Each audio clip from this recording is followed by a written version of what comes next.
final passage reads, "On that fated land, a great war shall transpire. Darkness will prevail, and light expire.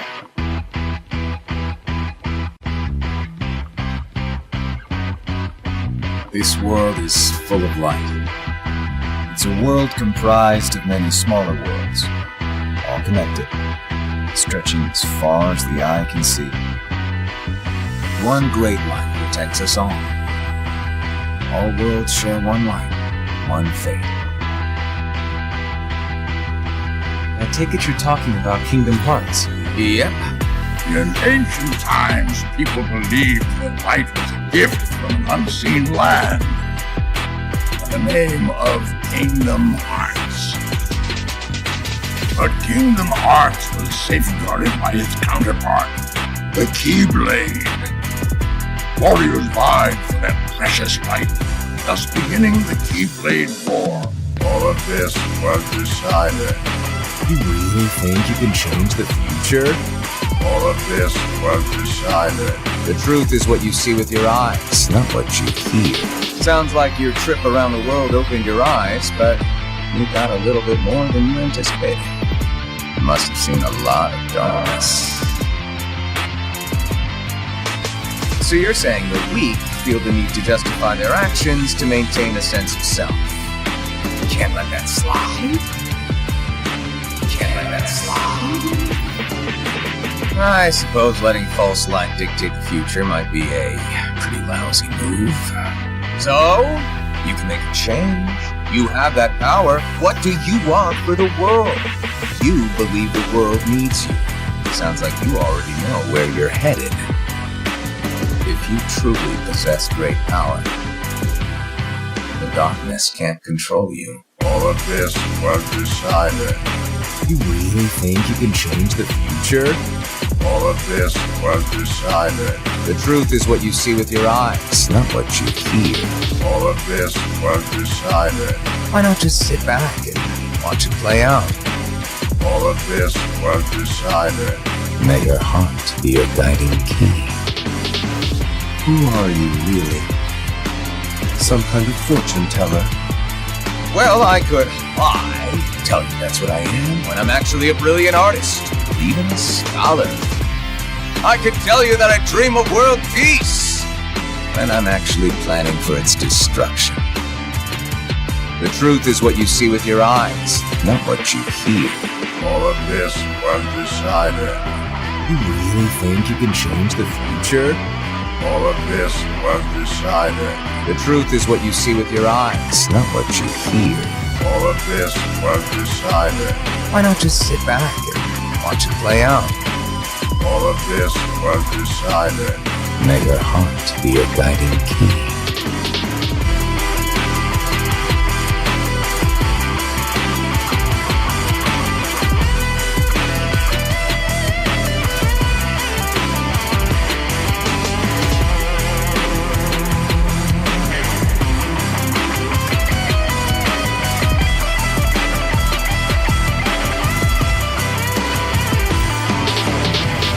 May your heart be your guiding key.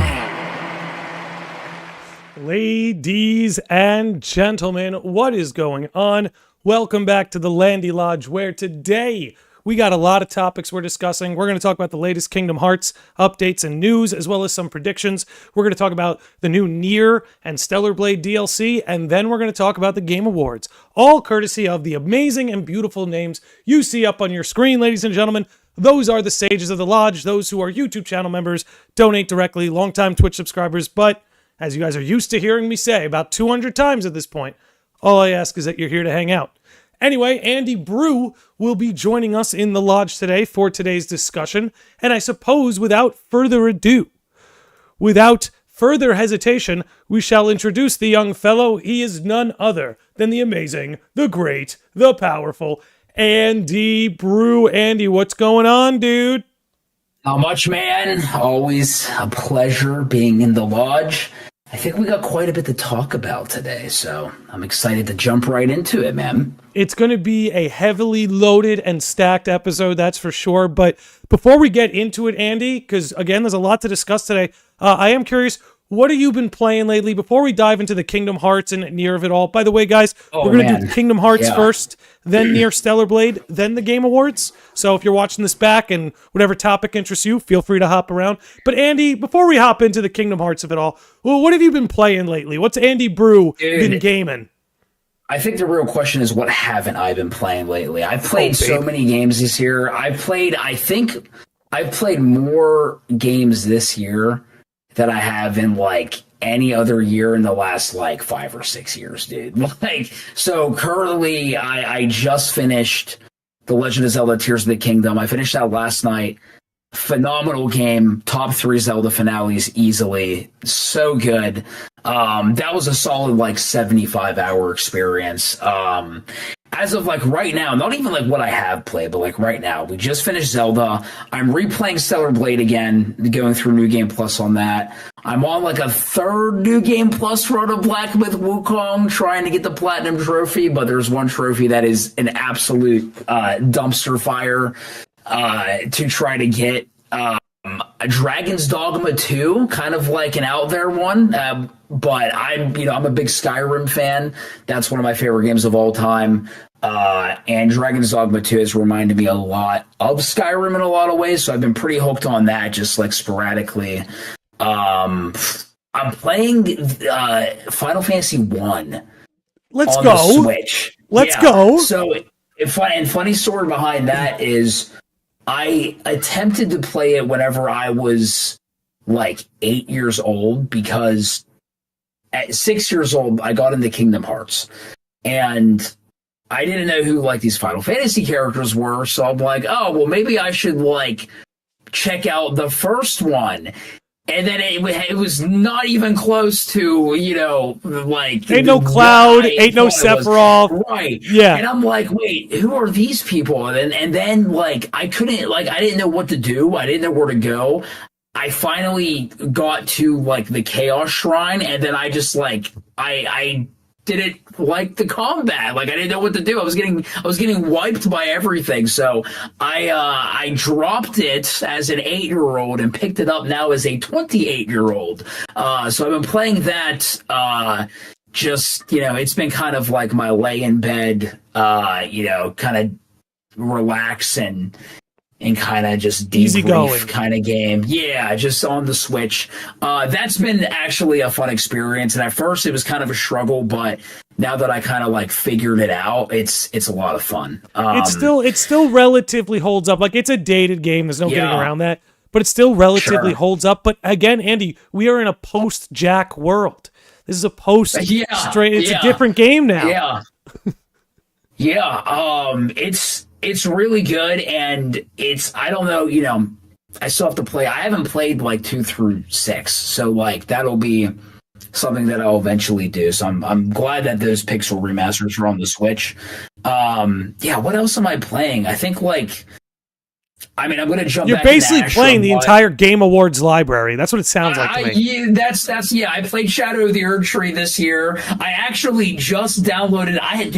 I had no idea what Balatro was. Like, I thought it was like an ice cream. Hold it. I definitely want to talk Balatro, but let's save that for the back end.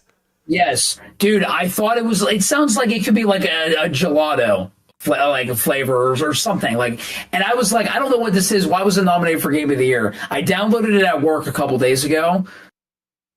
I'm not ashamed to say that I'm hooked on it. I'm no shame at all. Dude, yeah.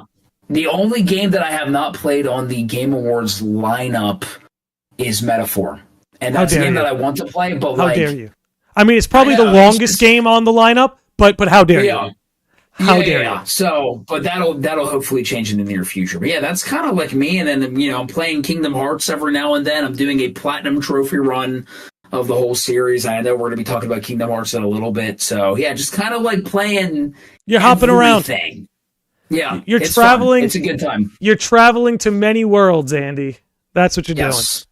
Yes. So, speaking of many worlds, I suppose we could get into our first topic here. And hold on, let me zoom in for the audience there. There we go. So, Kingdom Hearts Missing Link announced its official delay. Hold on, Andy, we lost you. You're fine. Oh, I'm in no. OBS. I accidentally have you behind. There we go. All right. Can you hear me? Yeah, Am I you're here? fine. No, you're fine. I had the display covering you in OBS, but you're fine. Okay. All right. Don't freak out. You're My good. body- my entire body's intact. That's what's important. All So right, check it. Look, cool. I mean, we all saw this coming. This really shouldn't be a surprise to anybody. I mean, I think we all knew once it was October and there was nothing, given that there's a GPS function here, that this was going to happen. But look, I put in a poll. And again, by the way, anything we talk about henceforth, chat, people watching back, is all speculation. We are not operating under any more information than the tweet you see on the screen. That said, Andy, general feeling, predictions about Missing Link and the rollout, now that we know it's been put on the shelf. GPS function means the earliest we see it is the spring. But what are your thoughts? What do you think? Yeah, I agree with you. I think it's going to be spring or summer because, again, it has that GPS function that's going to be in the game. So you don't want to release it in the winter time when there's going to be nobody outside, And I actually was predicting this earlier this year. Whenever we did not get it released in the summer and we start, August starts rolling around, we're hearing nothing. I'm like, it's going to be delayed till the spring. It doesn't make any sense to release it now. It would completely flop if that was the case. 100%. Yeah, spring 2025 is, I would say, maybe the most likely. Maybe I'm going to say April or May of 2025 is maybe a healthy prediction. Yeah, you definitely want to get it in there, not too early in the spring where it's raining out, right? Mm-hmm. April showers. You want to maybe get it when sun is really out, people are going out, maybe around Memorial Day weekend-ish. Maybe even June. It could be the first week of June, Yeah, I mean, look, Pokemon Go dropped in the summer, and that's the thing. That was all timing because you saw it. They dropped when the weather is nice. Everybody went out to play. Yeah, I was actually in Kissimmee, Florida for that summer. And I heard that it dropped, and I'm like, dude, I'm in Florida right now. This is great. Yeah, that's a perfect place to be for that. It was so wild. It was so wild. Those days were crazy because, I literally went to a park to just play Pokemon Go, and everybody was on their phones, playing Pokemon Go. And then, you knew where, the rare Pokemon were because you would just hear, an uproar of or you'd see a hub of people. Yeah, it was the coolest thing, man. Kingdom Hearts Missing Link, I do not think is going to be anything like that. It cannot. It would be impossible to reach the Pokemon it's levels. Absolutely impossible. But I'm looking forward to at least maybe having, I don't want to say a similar experience because I feel like me outside of maybe 2 or 3 other people I know IRL actually play Kingdom Hearts. There's only a couple people around me that I could talk Kingdom Hearts about. But online, we're here in the lodge. We talk about it everywhere. So it's I'm probably going to be by myself, wandering around with my Keyblade or whatever when this drops. But I think spring 2025. I'm gonna say mid-May to first week of June is my prediction. I think that's a pretty safe bet because, again, around Memorial Day is when the rain stops. It's pretty consistent sunshine. By the way, shout out to Artist Joint who sent us a super chat and also asked a great question saying, is it summer in Japan around our winter time? I'm going to plead ignorance on that. If somebody wants to jump in. It's not, because I went to Japan in the winter of 2023. It's at least where I was at. It was actually colder than it was where, I'm from Pittsburgh, and our winters get pretty cold. It was. I've never seen more snow in my life than I have in Obanazawa, Japan, the Yamagata prefecture. I've never seen more snow in my entire life, and that was in February time. So, no. Look, and I would just throw in, even if it was, yes, this game being all the Disney properties that we're going to see in the advertising is designed for the West. Make no mistake, this game's success will probably live and breathe based on its Western audience. If anything, I think that's what makes it appealing to Square Enix to begin with. Is because, again, we've talked about this before, Andy, but Kingdom Hearts has its sickos, right? But the sickos, as you see from spin-off titles or subtitles like Melody of Memory and some of these smaller Kingdom Hearts games, the sickos are only going to get you 1 or 2 million in sales. If they want to reach Kingdom Hearts 3 level sales, casuals. Square Enix has to appeal to the normies. Yes. And yes. That's why the marketing is so based around the Disney worlds in the game. Missing Link is a perfect opportunity for them to just keep that in everybody's pocket. Now, to get away from that a little bit, I honestly think, I don't think the game is again, by the way, as I said before, we're not operating under any more information as you guys are. I don't think the game is like in some sort of danger zone of like development. Like I know a lot of people were scared that it might get outright canceled. Freaking Lance texted me, and Lance, shout out to Lance. He texted me, he goes, "Yo, is this Missing Link thing reminding you of Versus 13?" And I was like, "You need to stop." So he's like, "You need to stop with that." That's so funny. I really think the game probably is close to ready, but as you were kind of getting at in the beginning, Andy, you finished, the game's ready to go in late August. Do you really want to launch like at the fall? At the final season of Decent Weather? Right. And I'm also wondering too if this game was ready to go, they probably ran into some kind of server issue. And because something happened in that beta test on their end that they saw that we probably didn't see very clearly. That was making them be like, okay, wait, we need to push this out. And hey, maybe it'll give them enough time to not just iron out the bugs, right? But even to, if they haven't considered it yet, consider putting it on PC, consider like all these other things that they can do with Missing Link. I'm wondering too if, because I wonder if they're also aware too, but most people, not most people, a lot of people, when they experience Union Cross, or at least the the latter part of Union Cross, most people really only wanted to do it for the story. For the story. Yeah. Right. There wasn't and I'm not going to attest. I don't know the statistics of how many active players, were still playing Union Cross by the time it finished. But I would argue, from what I've just seen in my experience, most people wanted the story, and they would just go on YouTube and just, find the latest chapter or whatever it is. I'm wondering, it would be really great if, and they're not going to do this because, they have to update the game over time.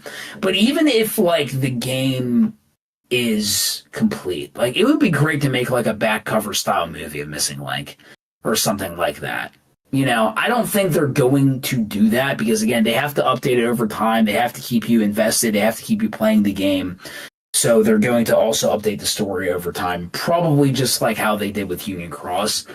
But all I'm saying is I would, even if Missing Link wasn't a video game that was coming out to our mobile devices, I would take a back cover style movie of it and be fine. Most of us would. Don't even need the game. Give me the story, Yeah, I think a lot of us are coming from there where it's there are elements of Missing Link's gameplay that do genuinely excite me. I'll sound a bit like a broken record, but I'm genuinely hyped at the idea that a bunch of us can get into a lobby, do raids together. Again, the idea that you can actually in some way go on a Kingdom Hearts journey with your friends through this game is actually the thing that excites me the most. It's the perfect idea for Kingdom Hearts. Right, you're going on a journey with your friends, and we're gonna kill the Heartless together, bro. We're gonna do it, dude. Yes, and I hope it's out before Reconnect. That would be awesome. That would be awesome. That would be great. Shout out to Reconnect. Shout out. But no, that would be epic because dude. I mean, look, for a game that is where its thematics and its story are all about making connections and friendship and all that, there's not a lot in the gameplay to offer people that. And with all the subtitles and different combat systems, you would have thought we'd get it once, right? Maybe a Kingdom Hearts fighting game, maybe a Kingdom Hearts Dynasty Warriors. But you know what? if it's a game in the style of like Ever Crisis where it can work on both my phone and I could play it on Steam, and like I said, that'd be great. you and I Perfect. could get into a It'd be lobby perfect. together. We could grab some of the sickos in the chat right now. They could come into the Yeah. lobby. We'll clear the raid boss. We'll get the Yeah. loot, and we'll do it all over again. Like, Yeah. that's genuinely exciting to me. Yeah, I hope they, I hope they can. Again, I don't know what it's going to look like, but like I hope that it delivers because, historically speaking, Kingdom Hearts multiplayer has not really been the best overall. I mean, it was honestly, I think the best multiplayer experiences have literally been like just the couch like co-op like on the DS. You know, you're playing Days with your friends. You get to play as any character from Organization 13, and then you just do missions together, or like playing Birth by Sleep, the arena. You actually get to battle each other. Yep. In the arena, or you get to do the arena missions. Like things like that were great, but like Melody of Memory Online, great idea, honestly, super fun, but like no one was into it. Well, like, the problem is we couldn't like target each other. Like I couldn't be like, yo, Andy, I'll face you on Sephiroth's theme right now, bro. But there was no way for us to do that. There was no way to do that, right? And like Union Cross dropped the ball, by the way. I'm just gonna say right now, I just want going a little rant. If Melody of Memory, if we could target each other and play each other, that game would still have an audience on live streams right now. I agree, dude. I 100% agree, because I remember who was I getting in a call with? I got in a call with, I don't know if it was Xander. It was one of our boys. I don't remember who it was, but I was like, dude, like, let's try to get into a Melody of Memory lobby. So we're like, filtering like all the same filters, and we're like hitting like search for a match at the same time. It never worked. It never worked. Nope. They dropped the ball. They dropped the ball on that. They dropped the ball on that. They're looking, and this is the thing that can make Square Enix frustrating sometimes, because they're looking for that business model where they can keep patching a game and selling DLC. Had you just done that for Melody of Memory, you could have kept patching songs in all this time, and you could have kept us satiated while we're annoyed about the delays. But it really was as simple as like it just baffles me that there wasn't a way for you and I or anybody to link up specifically with somebody else. I can't understand the thought behind that. Yeah, and the idea of like Union Crosses online was cool, with like the unions, and you're like it was kind of weird because it's like, and correct me if I'm wrong, but like whenever you're doing like the raids or whatever they are, it's like you're fighting with people, but like you're not fighting with them. Like I don't think it was in like real time, but like to actually have Missing Link work in a real time, like online setting, I hope it does well. I do have my concerns that, I'm a little concerned that it might not, right? But I hope it does. I just don't know if that is going to be what the normies want, right? Because what do the normies want, Andy Brew? What do the normies want? They want Kingdom Hearts 4, and like the sickos do too, right?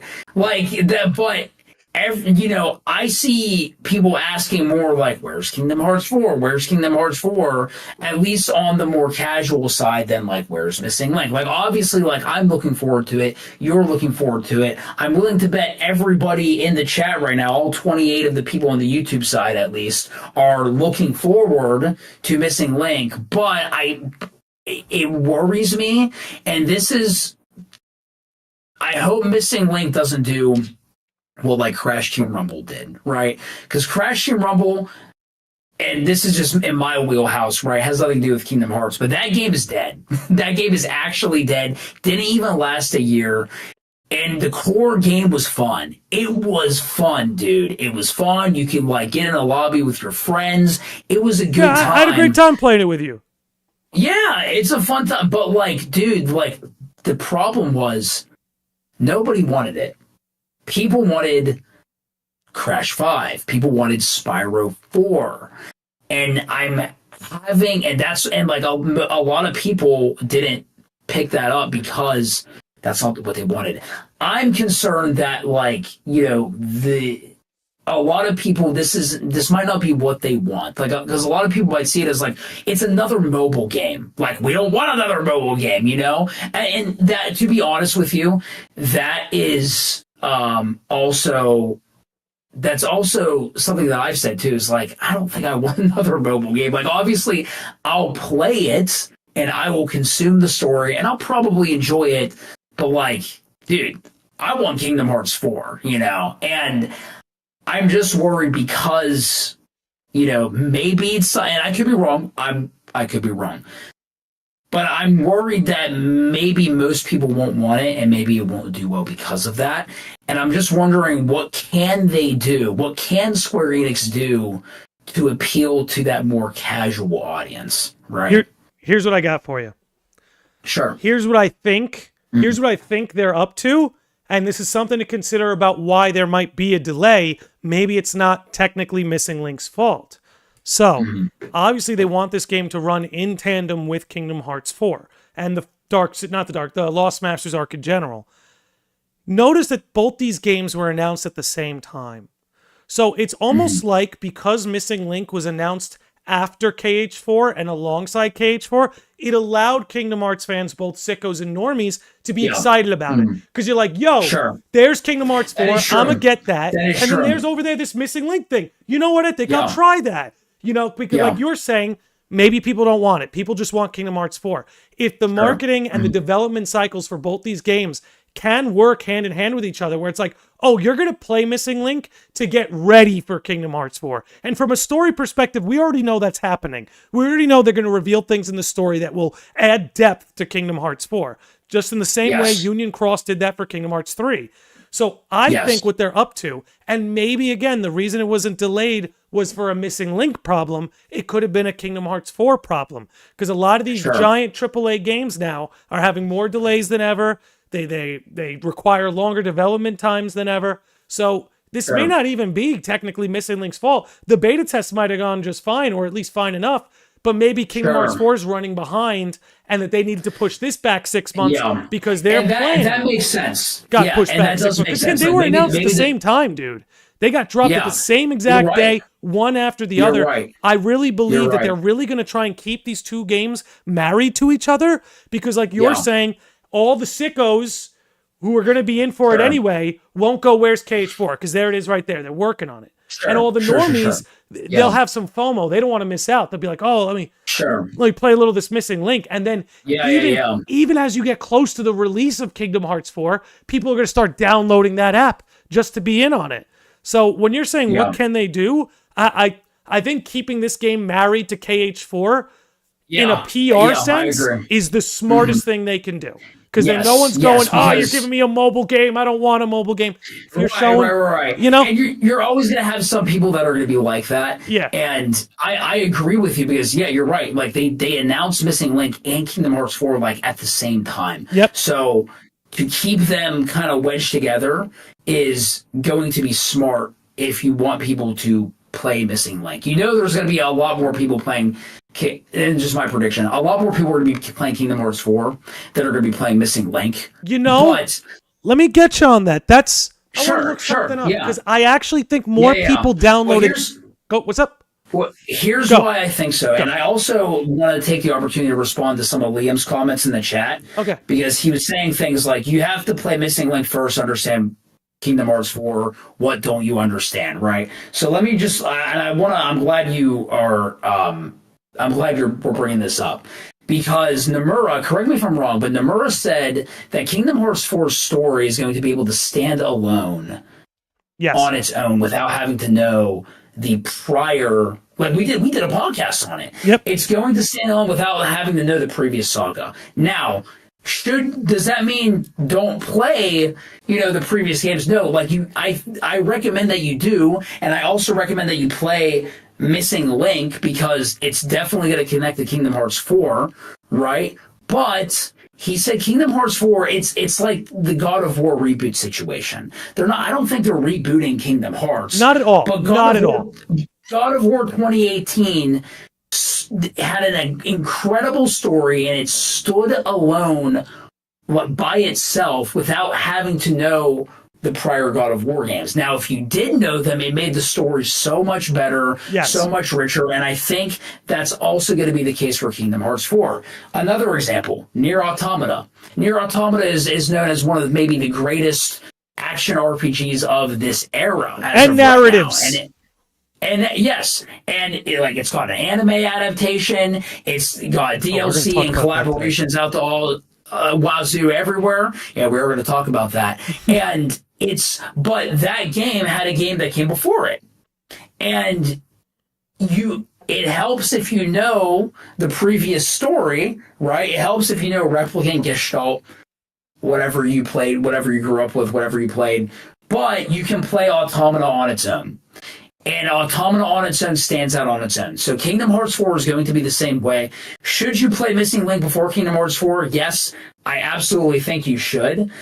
However, I think that because it's going to be a story that's going to stand alone on its own, it's going to, or at least I hope, it's going to hold up on its own. I think that's why more people who are more casuals, who might not even be into Kingdom Hearts, are going to more so gravitate more towards 4 and maybe dismiss Missing Link. But I agree with you. I think what they're doing in terms of marketing is actually great, because if you want people to play Missing Link, just, keep it glued to Kingdom Hearts 4.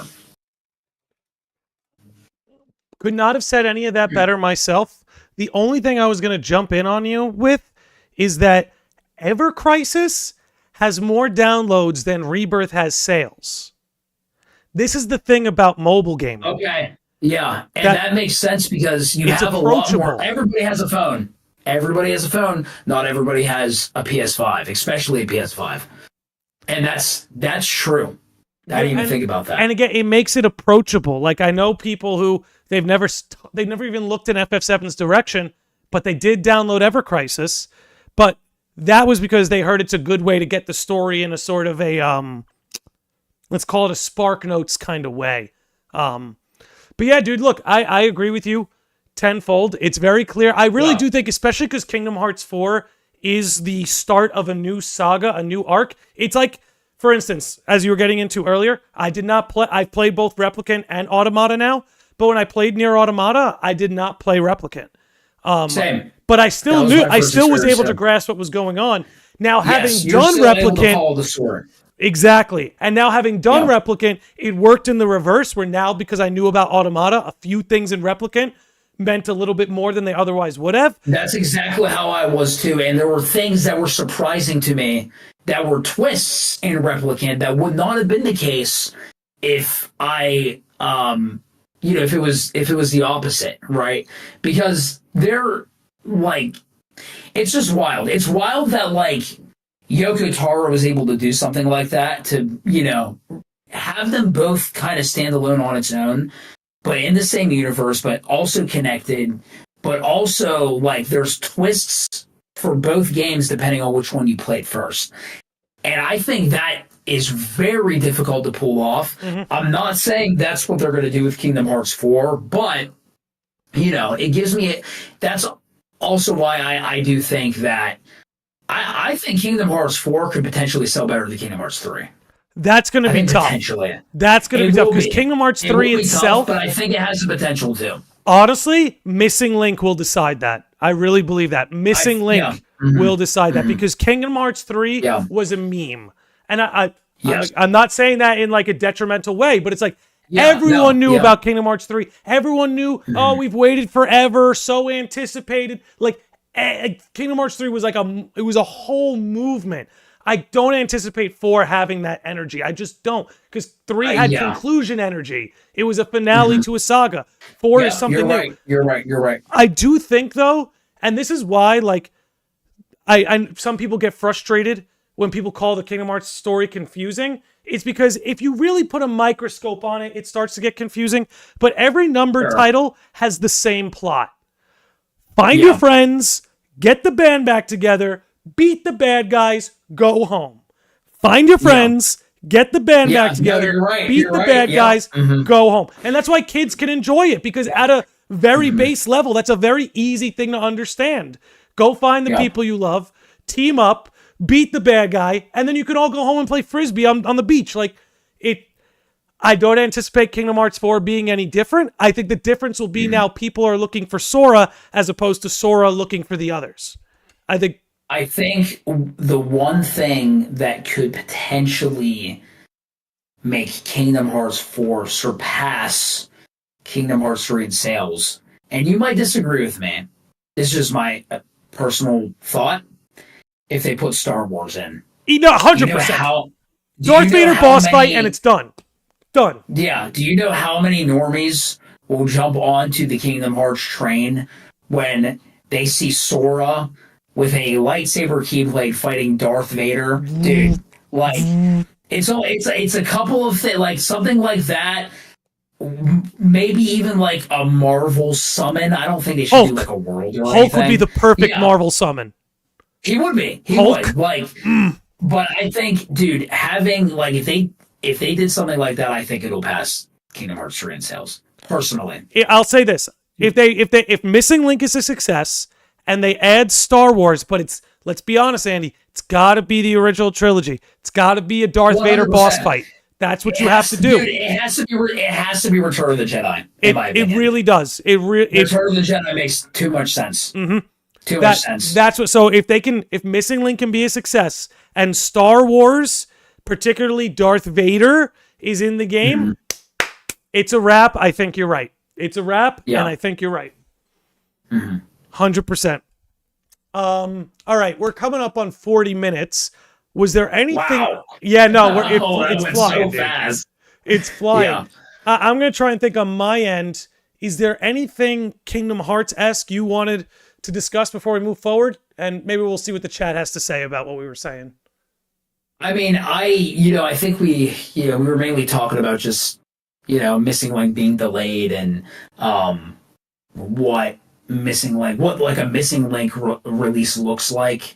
I think I don't really have anything else to add. I think we kind of covered our bases on that, and I mean, I hope it does well. I hope it does well.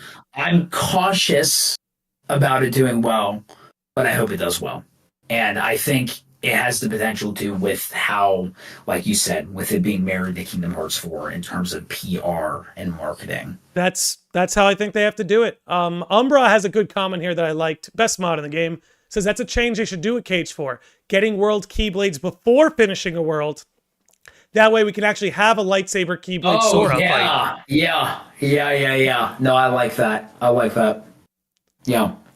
That would be sweet. Or like right before, like you get in a chest like right before the boss of that world. Well, I like Will's word. Chest by a save point. Will had a good comment here. He says it could work if it's like episode 4 and you're on the Death Star. That's the world. The world for sure. is the Death Star, and you got to help with the bombing Death Star mission. I think they're going to do episode 4, episode 6. I kind of hope they do Return of the Jedi, because I think that story works really well with Kingdom Hearts. Mm-hmm. But also, like, if you do I feel like they need to do a Death Star world, right? And if you do a Death Star world for, like, episode 4 makes the most sense to do. Yep. And, dude, like, I don't know if it's going to take place in, like, reality, unreality. It makes more sense to be an unreality because it's like real people, But we also had like Pirates of the Caribbean and Kingdom Hearts 3. I want space battles in the gummy ship. That's what I want. I want to take down an Imperial Star Destroyer with my custom-made donut gummy ship, dude. Like, that's what I want, man.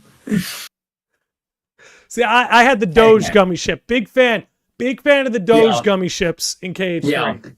Let me say. All right, let's drop that for now. We can always come back to Kingdom Hearts in the question session, given that we don't talk all ears off for the next few hours. But let's move on to our next topic of discussion here. That's going to be Stellar Blade and Nier crossover. So I guess before we talk about the crossover as a whole, Andy, what is your experience with Stellar Blade?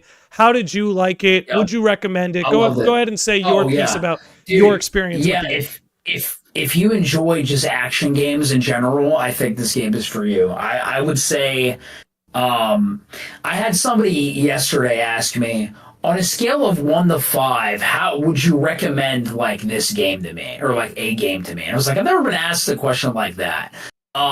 Yeah, for Stellar Blade, I'd say like a 4.5. I would recommend. Like 5 being like it's a must play. If you don't play it, you're missing out.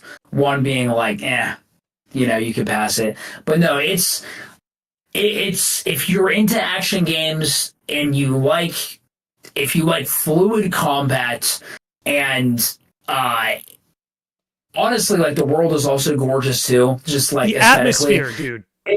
It's your kind of game, and it's like I don't even consider it like a Souls-like either. Like there's like a couple of Soulsy things, the Naytibas respawn when you rest at a camp, right? Mm-hmm. You have you have a certain like a limited number of items you can heal with until you rest, and then you get them back, things like that. But that's really it. And it's the same thing with like, I mentioned that about Black Myth Wukong too. Like it's kind of similar in that regard. There's a couple of Soulsy things in it, but I don't really think it's a Souls game, dude. Like you've got combos for days, you have a gun, like and there's even sections in the game that are, you actually exclusively can only use range combat. Yeah. And it's actually really, really fun. Mm-hmm. I would say if you even are just like, not even like a hardcore like action gamer, but like you've dabbled in action games and like you enjoy them, absolutely recommend. Yeah, absolutely. I couldn't agree with you more. If you like action games, and if you especially like a challenge, Stellar Blade I think is a hard recommend. If you like your games a little easier, they do have a story-based mode where the bosses are much easier than if you play on a standard mode. I was genuinely surprised by the game. I had a feeling just based on what they showcased. I also thought their marketing for this game was really good because they showed us so much gameplay, which I thought was smart. People knew what they were getting into when they bought the game. You need that in a new IP. You need gameplay. Like more game, like it should be trailers should be 75 to 80% gameplay, in my opinion. Especially for an action game. Especially for an action game. Yeah, action game I would say even more. But like you need, and I'll be real with you, like I think the story is fine. It's okay. Nothing to write home about. They play it safe. The story plays it safe. I will say fine. The twist at the end is great. There's a part of the twist that you can see coming, but there's a second half of the twist where you're just like, wait, hold up. So I'm with you. Like as far as the story goes, I would just say good story, not great. Plays it safe in a lot of ways, but has a lot of enjoyable moments. I found that the characters were a lot more charming than I thought they were going to be too.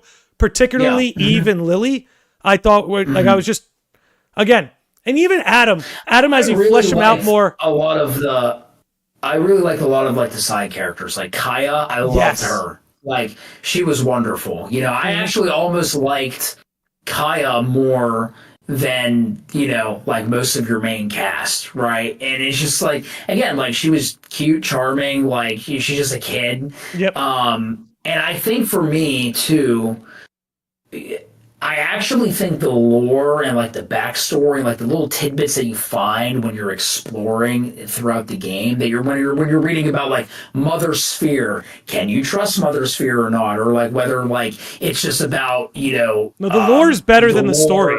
The lore is more exciting than the story. 100%. Yeah, the lore is better than the story. There's a lot, and there's a lot. It's funny too because there's also, if you are doing a lot of exploring, you actually get like subtle hints of foreshadowing the things that are going to happen in the story if you actually find like little lore bits along the way. That happened to me a couple of times, and I won't obviously say anything because of spoilers, but there was a couple of times where that happened, and I'm like, wait a minute, I remember reading something about what I'm seeing right now. Yeah, dude, I would have those moments too. I'd have those moments too. And that was like 10 hours ago, bro. Like maybe even 20 hours ago. So it's a hard recommend. It's a hard recommend, especially if you enjoy games like Nier Automata, I recommend it 100%. Yeah, I'm with you too. I recommend it. It's definitely in my top games of the year. I don't know if I would give it game of the year. We're going to do a whole episode about game of the year, so I won't spoil that just yet. But it was a game I found myself really enjoying. I felt the strengths were the combat first and foremost. That's the thing. If you're looking for a fun game first and foremost, this game exceeds at that. The gameplay and the combat, especially invigorating, immersive, lots of fun. The next best thing I would say is the atmosphere. The atmospheres they're able to create are so, like, in my opinion, I thought FF7 Rebirth was very good with its atmospheres. I think Stellar Blade is even better. I think Stellar Blade, when it comes to creating an atmosphere and sort of landscape design and stuff like that, I found this game to be so good about that. There were times, and I love when a game can make me do this, where you get to one of those rest stops, you put on the song, you make Eve sit by the fire, and you kind of just take a break. Yeah, and there's like small little like dialogue, like conversations that happen. Yeah, it's nice too. And sometimes it's not even something that is. Yeah, sometimes they're talking about like, okay, like what's ahead next? You know, what are we doing next? But sometimes it's just like banter, you know, and you need that in. I mean, I think any game that has like a linear story and you know is character focused needs to have banter. Yeah. Absolutely. Like that's how you get connected to the characters. That's how you get to know them. That's how you fall in love with the relationships that these characters form. I will so like and here's what's funny because you were talking about the combat and how fun it is. Before I played the demo, my worry, and maybe this is somebody else out there that's why I'm bringing it up, but one of my concerns was like, does it look too flashy? Like, I was concerned that it wasn't going to feel good. We talked about this, actually. I agree. Yeah. I had the same concern. Yeah, and I was like, okay, like, it looks flashy, it looks fun, but does it feel good? Because there are games out there that look really flashy, but they don't really feel great. No, this game feels great. Yeah. Like, the parry feels great. Dude, the rush I get with, like, a string of, like, 5 parries in a row. Yeah, dude. That's the other thing, too. Sorry, I don't know if you played Sekiro. I haven't. If you love that, you would fall in love with Sekiro, dude. Really? Because this game is Sekiro meets Nier Automata. That's what this game actually is. Really? Then maybe I will. Maybe I will. Because I'll tell you, what I found also that was so great about the combat is that, like, you can't run the race. If you try to force the pacing of the fight, you're gonna die. That's it. Yeah. You try to force the pacing, you're done. You got to go at the enemy's pace. And what I loved, you know me, I always sing the praises of good walking mechanics. The power I would feel holding that blade as Eve and just like strutting my stuff. And walking towards the boss, like, yeah, come to me. I'm ready. She's got some energy in that walk. She's got swagger. The way she will again, like, all right, come at me, I'm ready for it. Ooh. She owns the room. That's the best way to put it. And maybe we'll talk about Black Myth Wukong later because of Game of the Year stuff. But like, in Black Myth Wukong, it was kind of similar with Wukong. Like, he has kind of this like walk to him, and whenever he like walks to the side, if you're locked onto a boss and he's walking to the side, he's just like he keeps his eyes locked on him, and he walks real slowly, and it's like that is aura right there. That's the kind of aura that I love to see in games like this. I actually think I would love for Square Enix games to take a page out of that book, honestly, because that's something I feel the gameplay for at least a Stellar Blade has.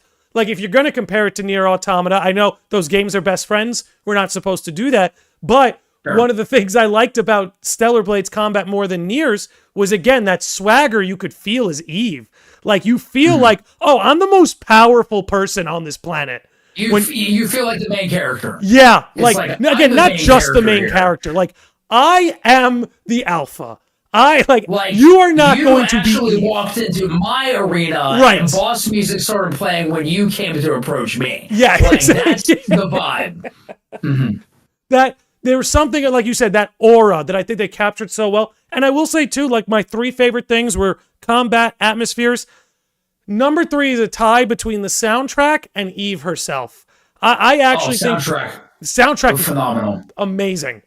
Yeah, I think Eve can eventually end up on a Bayonetta level of notoriety.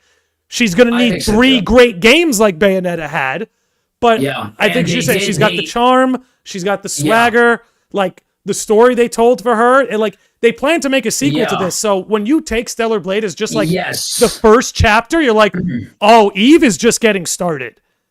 Like that was just the first hurdle for her, what we just went through. I'm not gonna say anything about like the true ending because I know you haven't experienced it, but they absolutely paved the way for a sequel. Like there absolutely is. I hope they do make one. There's a lot that they can still do with a sequel. And I agree with you. Like I think with the right people behind it, and I think like this Nier collaboration is huge. So have you done it yet? For Stellar Blade? No, I was actually going. I was going to stream it tonight, but I think my capture card is fried, so everything is postponed indefinitely now. It's a lot of fun, dude. Like, so you find Emil and his shop in the desert, and you gotta fucking shoot him down to get him to stop. That's amazing. And that's amazing. You have to go like looking for him. He's just swerving around the whole map, and you gotta find him. That's how it was in Automata too. I can't remember if you had to like shoot him or attack him, but he would be like riding around in random locations, and then you would just have to find him. Yep, that's exactly what they do here. That's exactly what they do here. And they send you on some treasure hunts, and if you find the treasures, you can exchange them for the Nier outfits and stuff. So it's really cool like that. That's awesome. Yeah, it's not anything super crazy. That's why it's only a $10 DLC, but you get a ton of cosmetics, you get a bunch of treasure hunting missions. That's really all you get.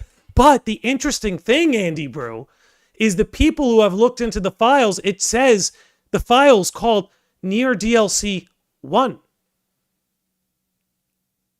I didn't know that. DLC 1. So who knows what's on the horizon? Who knows if they're cooking something? I'm just happy to see that Yoko Taro is on board and loves this game, because I think Yoko Taro is a man of impeccable tastes. Yes. Again, you got to think about how hard it is to make a game like Nier that's it's rated M, isn't it? Yeah, I think so. That's a tough sell. Like it should be with everything in there. Well, especially now with this photo mode and with what people are posting, like and I think too that it's what the heck was I going to say? If it's important, I don't remember what it was, but it had something to do with the Nier 1. Yes, I think she's absolutely going to get a Kaine outfit. I think a Kaine? Yes. Yeah, I don't know if they're going to do a full-on replicant, like a DLC, whatever, but I think she's absolutely they're going to give her a Kaine outfit. That's what I wanted to say. As they should. Should. I'm a big Kaine fan over here. Big Kaine fan. Yeah. She's second only to 9S as my favorite Nier character. Yeah. 9S is the best Nier character. That's the only acceptable opinion, by the way. I think I would agree with you. I have a personal bias towards A2, but that's just because of like the aura, right? The aura aspect of A2. And I wish we got more of her story in Automata. That was like one thing I was a little disappointed about on replay, was like we got like a lot of it, or pretty much just about all of it, whenever you are doing Route C, but like I kind of wish there were just more with her. Like I wanted more of her, but she was definitely like the coolest character in that game. She's the coolest one. She's the coolest. I think 9S is if we're talking about like writing and just like progression and like the way that his character changes, I would say absolutely he's the best. Dude, and the way, without giving anything away, the way his character's introduced and that whole first mission with him and 2B and what happens on the other end of it is just like crazy stuff. And so I don't want to talk too much, I guess, about the Nier crossover since you haven't gone into it yet. I would say it's enjoyable. If you love Stellar We can Blade talk and about Nier, it if you it's a want. layup. Yeah.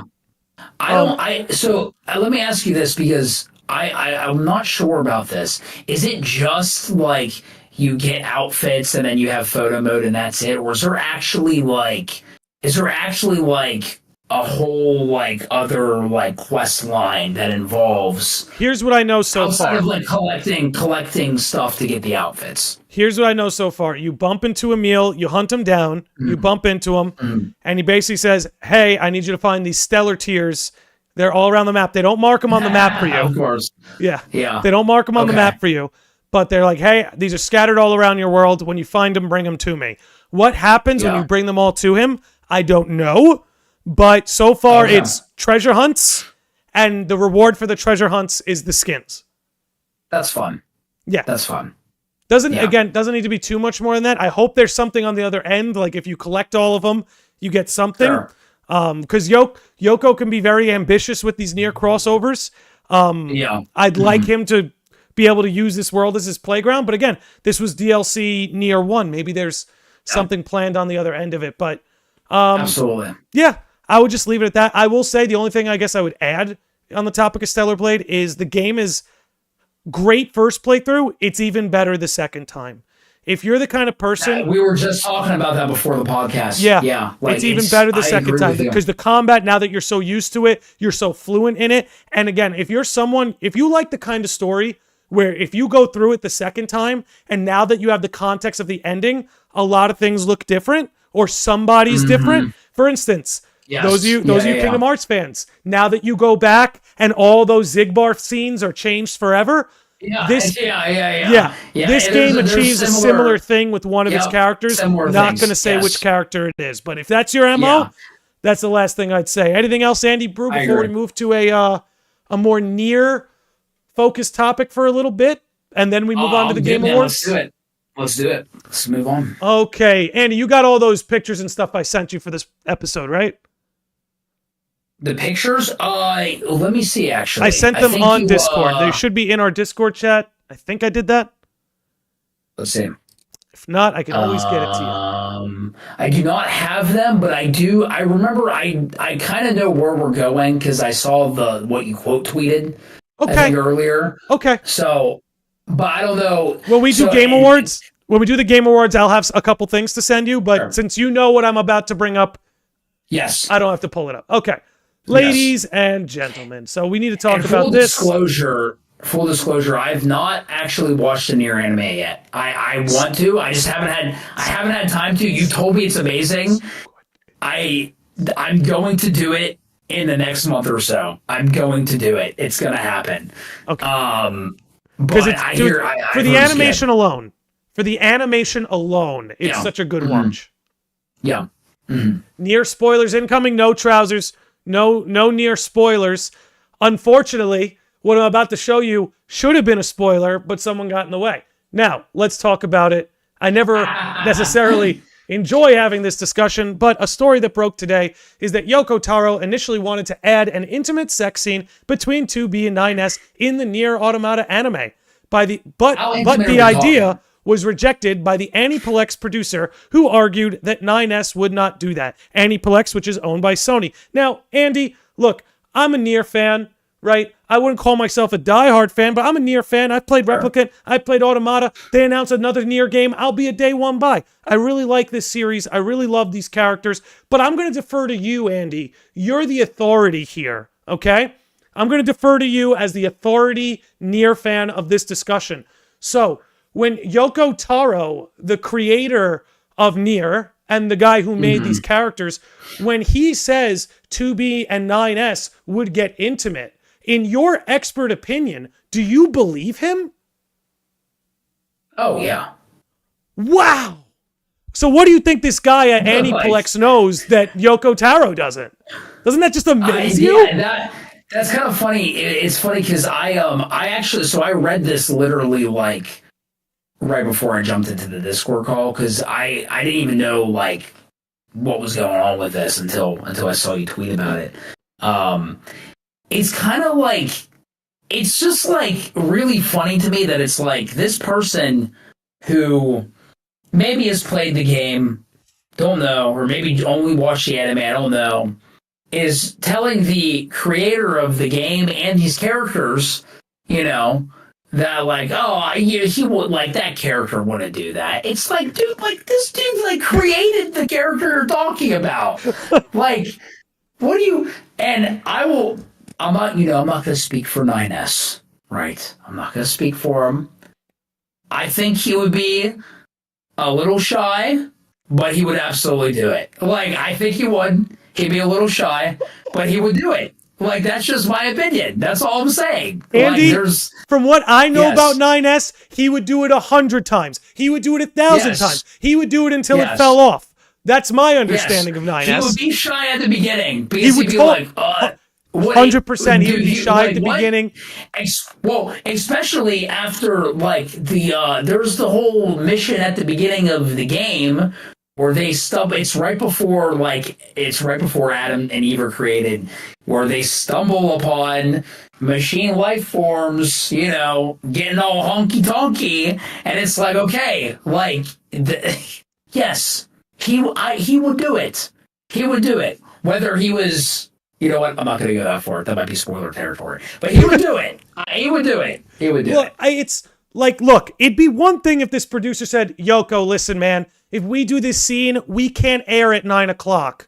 You know, sure. Yoko, if we do this scene, we got to bump up the age rating, and that's going to get in the way of sales. Like, if those were the reasons, I'd be like, hey, man, you got to play the game, you know? Sure. But when it's a producer coming along and telling the guy who created the story, no, your character wouldn't do that, that has to be so infuriating. The fact that Yoko Taro has been sounding off like a madman the last week or two, talking about these payment processors censoring his work and all this stuff, Visa and MasterCard are censoring him and shit. Like, I don't blame the man. I don't blame the man when this is the kind of stuff happening behind the scenes. Now, given the majority of his artistic vision is clearly being respected at the end of the day, but it's interesting to see these sort of roadblocks that he has to deal with, be it these producers at Sony, that like Visa and MasterCard won't do business with him unless they change certain things. Like, this is all getting so wild, dude. And again, like, gamers don't want that. Gamers want, in my opinion, maybe I'm wrong,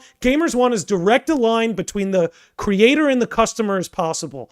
I want as little in the way. I understand business is business. Things got to be localized and all that. There's just a game of telephone that might get in the way a little bit. But I want as little in between us as possible. And some Sony producer telling Yoko what they will and won't do. Like, you couldn't make it you couldn't make it more, I don't know, subtle or soft, right? Like, there was none of that. It was like, no, we're not doing that. It's just so, it's so wild. That's what's strange to me, too, because they didn't even pivot to a makeout scene, right? They were like, how about they just make out? Like, no, just pivoted to no. Like, that's so wild to me. And so I'm also kind of curious if that's exactly, like, I'm curious what the context is, because I'm like looking at the tweet again and I'm like, okay, like, I don't know that Twitter account at all. So it's like, what's the source? You know, like, I don't know how reliable it is. I imagine that, maybe that exchange did happen, but I'm wondering if it was like, I'm wondering if there was like more to it. Like, I'm wondering if maybe they didn't want to have it because, you know, they didn't want to like show that on screen or something.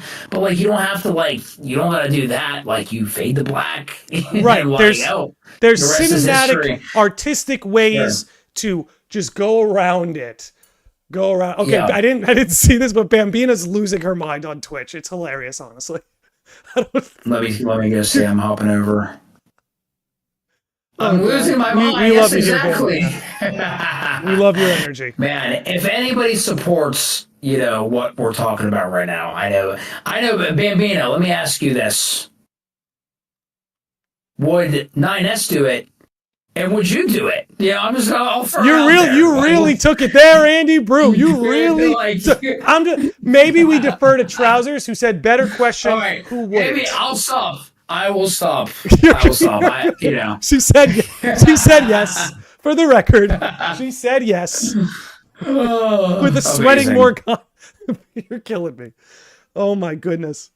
Yeah, man, it's just wild. At the end of the day, whether this is 100% true, 80%, 70%, we just don't want anyone getting in the way of a creator's artistic vision, right? If we love the creator and their work and we respect their work, we just would prefer things don't get in the way. And I guess the only other point I'd bring up about this is that Sony is about to buy out another company, which would mean they would own pretty much all of the anime companies. And Sony would essentially get to decide what is and isn't allowed in an anime. Yeah. This is why I always say, support small studios, independent creators. And again, small studios like the ones that made Stellar Blade, right? I really believe they're the future, because I think all these companies that are knee deep in all these middlemen and women, they're doomed in 20 years. Maybe I'm wrong. I'd love to be wrong. But I think they're so knee deep in with all these middlemen. I don't see it ending well. I still think we get plenty of quality over the next decade or so plus, but I just don't see it. I don't see the conclusion being a good one. Did you see what Umbra linked in the YouTube chat? Let me check there it out. More context kind of on this. Is it the Reddit post? I didn't exchange? see that before I went. Let me see. Because I haven't seen it, so I just didn't know if you saw it. I'm actually just looking at it right now. Basically, this is the same one I saw earlier. Part of it was saying that, like, hey, so since that wasn't in the games, we're diverting from the story a little bit, was sort of the first argument he was presented with. Yeah, and actually, I could pull this up on screen. Let's drag regardless here, buddy. I think the important thing to take from this is he wanted to do something, and middlemen told him no. We have more context it's here. How do we get to the point where, I get it, they're making it, but it's like, to think that, the characters better than the person who created characters, it, baffles me. I would never, ever, go to Tetsuya Nomura and be like, oh, I actually, I don't think Sora should share the power fruit with Kyrie, because I don't think Sora would do that. It's like, what the heck? It doesn't make, why? See, Andy, this is why. Why do I have, why could I think that I could say something like that? This is why the person who created these characters. This is why I struggle to watch any of those Kingdom Hearts rewrites on YouTube. I try to go in them with, an open mind. But, within 10 minutes, I'm just like, but Nomura made them do the opposite of that for a reason, right?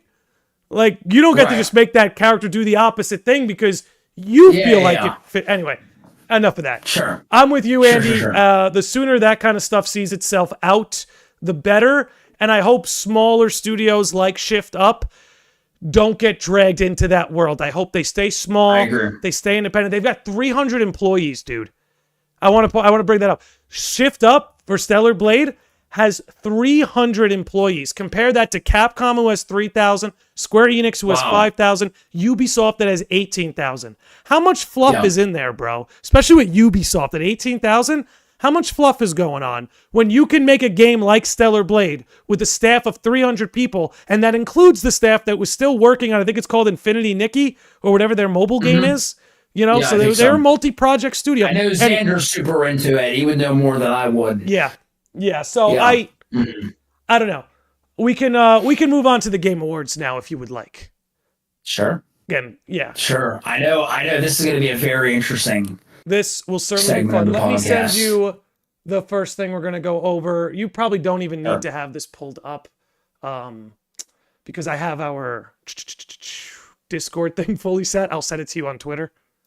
So chat, while Landy's doing this, what do you guys, what are your thoughts on the Game Awards overall? What are your thoughts on the nominees? What are your thoughts on just, how they are approaching things this year? Because, and I'm sure we'll talk about it, but the big uproar was hey, so we're actually going to nominate DLCs and expansions for all categories, and so I'm just kind of curious what the chat thinks.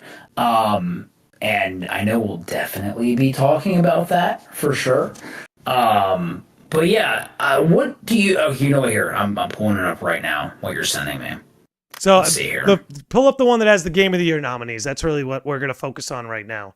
And then we're going to shift back and forth between that and the other one I sent you. I remember them, so I think I'm good. Okay, so you're good. I know them. So look, here's our Game of the Year nominees. Astrobot, which I just ordered today. I'm excited to play that. Astrobot gets here tomorrow. Happy for that. 10 out of 10 video game. There's Ballataro, which I'm going to say right now, I'm going to tell people right now, get off Ballataro's ass. They are not the problem here. They are not. They are the story of Ballataro is so good for gaming, and we'll get into that in a minute. Black Myth Wukong, I don't think anybody other than mainstream game journalists would argue against Black Myth Wukong. Which, by the way, Andy, did you see? This is the other kind of thing. Since we're on the topic of Game Awards, and we'll get into it, I could not believe that almost every single outlet that talks games had the same article come out today. Black Myth Wukong is the lowest rated Game of the Year nominee ever. They are like literally, like it was put through like a freaking like one article was written and it was sent to like 50 outlets. Yeah, but also like when 4 out of 6 of these games on here score like a 90 or higher on like Metacritic. Also, they're talking about the critic score. They're talking about the critic score, which historically is not accurate. It's just not accurate, the critic score. It's not. Moving on. Then we have Elden Ring, Shadow of the Erdtree, which, as Andy was saying, that's the big controversy that a DLC for a game that came out 2 years ago is being nominated for Game of the Year. We will certainly talk about that. Then we have Final Fantasy VII Rebirth, and then we have Metaphor ReFantazio. 2 entries, no one is surprised by. Mostly everyone agrees they should be there. I do understand the argument where some people are like, hey, Rebirth is technically a remake. Does it belong there? I would tell those people, go play the original FF7, and you'll see that it's not a remake in the way a remake is done. The combat system isn't even the same. Right? It's not go ahead. I've seen those like tweets and like those things too, and it comes out of like just people not really understanding like what it is. What Rebirth is. Yeah, because again, like you put Final Fantasy VII and Final Fantasy VII, like original Final Fantasy VII and Final Fantasy VII Rebirth side by side. You cannot tell me that those are the same games and just remade. It would be different if this was a Horizon and Horizon Zero Dawn remastered or remake, or a Last of Us and a Last of Us remake. That's Resident Evil 4. Resident Evil 4, right? But even with Resident Evil 4, they did like change some gameplay stuff though, to my knowledge. But it's still a shooter, right? It's still a shooter. Yes. You know? Yes, but like with this, like FF7 Rebirth it's a game on its own. Like you're experiencing a similar story. You're going to all the same places. All of the same events are taking place, but like the characters speak, like they actually, like there's the combat is fundamentally different, like anything that I've ever seen in any video game. Like it comes from a place where people, whenever they see a game that is titled Final Fantasy VII Remake, without knowing, they think, they think it's just like a remake, like The Last of Us or whatever, Resident Evil 4. It's not. Like it's not. It's a different thing. Different thing. Yeah. So again, I can understand that for someone who hasn't played the original FF7 or even touched Rebirth, I can understand that from a place of unknowing, you could make that mistake. Now, let's talk a little bit. Let's start with Ballataro, honestly, because that's actually a little bit more fun. Is it pronounced Ballataro or is it Ballatro? Oh, Ballatro. I don't know why I'm saying Ballataro. I don't know. Ballatro. I am mildly dyslexic. That maybe that's something to do with it. Anyway, Ballatro, which, by the way, is the only Western game nominated here, by the way. Everything else is Japan, China, Korea. And this is why the home team needs to get their act together, because Ballatro is Canadian. So the home team needs to get their shit together. Anyway, that's another conversation for another podcast about Western gaming. Anyway, Balatro was made by one guy. This guy made this game simply because he was trying to flesh out his portfolio so he could get a job in gaming.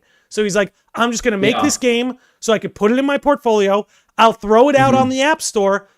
And next thing you know, the guy got rich off it. It's one of the biggest, most played games this year. It's people say nothing but good things about it. It's very different, right? Like, some people are like, how could a mobile card game get nominated and not like one of these action games? Like, because it's a game, dude. Like, is the game fun? Yes, and so that was like my initial reaction, because I feel like I might have heard of this like earlier in the year, but like I just like either dismissed it or didn't know what it was. I looked at it and I was like, what the heck? Like, this is just like a card game. But then I'm like, okay, I'm gonna download it and play it, dude. Like, there's a reason why it's on here. And it's not just a poker game. Like, it's a roguelike poker game. Andy, where like, I have to interrupt you. Yes. For plebs like myself, can you tell us what the fuck a roguelike is? So, like, a roguelike is a game where you start at the beginning and you are working your way through levels or like dungeons, whatever it is, and as you're working your way through, you're upgrading your character along the way. So you're getting upgrades, and like, if you've ever played like Hades is a roguelike. I haven't played it yet. I've seen people play it. Returnal is a roguelike. God of War Ragnarok had a roguelike DLC, actually. And so you're investing in upgrades, and then you're choosing, like, okay, do I either choose this upgrade or this upgrade? I'm going to choose this because this goes more with my playstyle, or this goes more with my build I've got going on. But when the run ends, you start over. And, like, you don't carry... Most roguelikes, you don't really carry anything over. Returnal is a little bit different in that sense. I'm not sure about Hades. But when the run ends, when you die or whenever you fail, you start over and you essentially are doing the same thing. And so Balatro is like that, where you have 8 antes, right? You have 8 like waves. Yeah.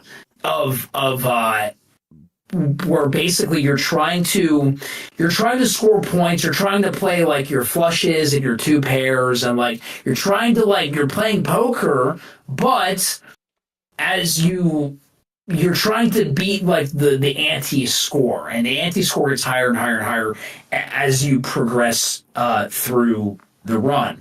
And after you finish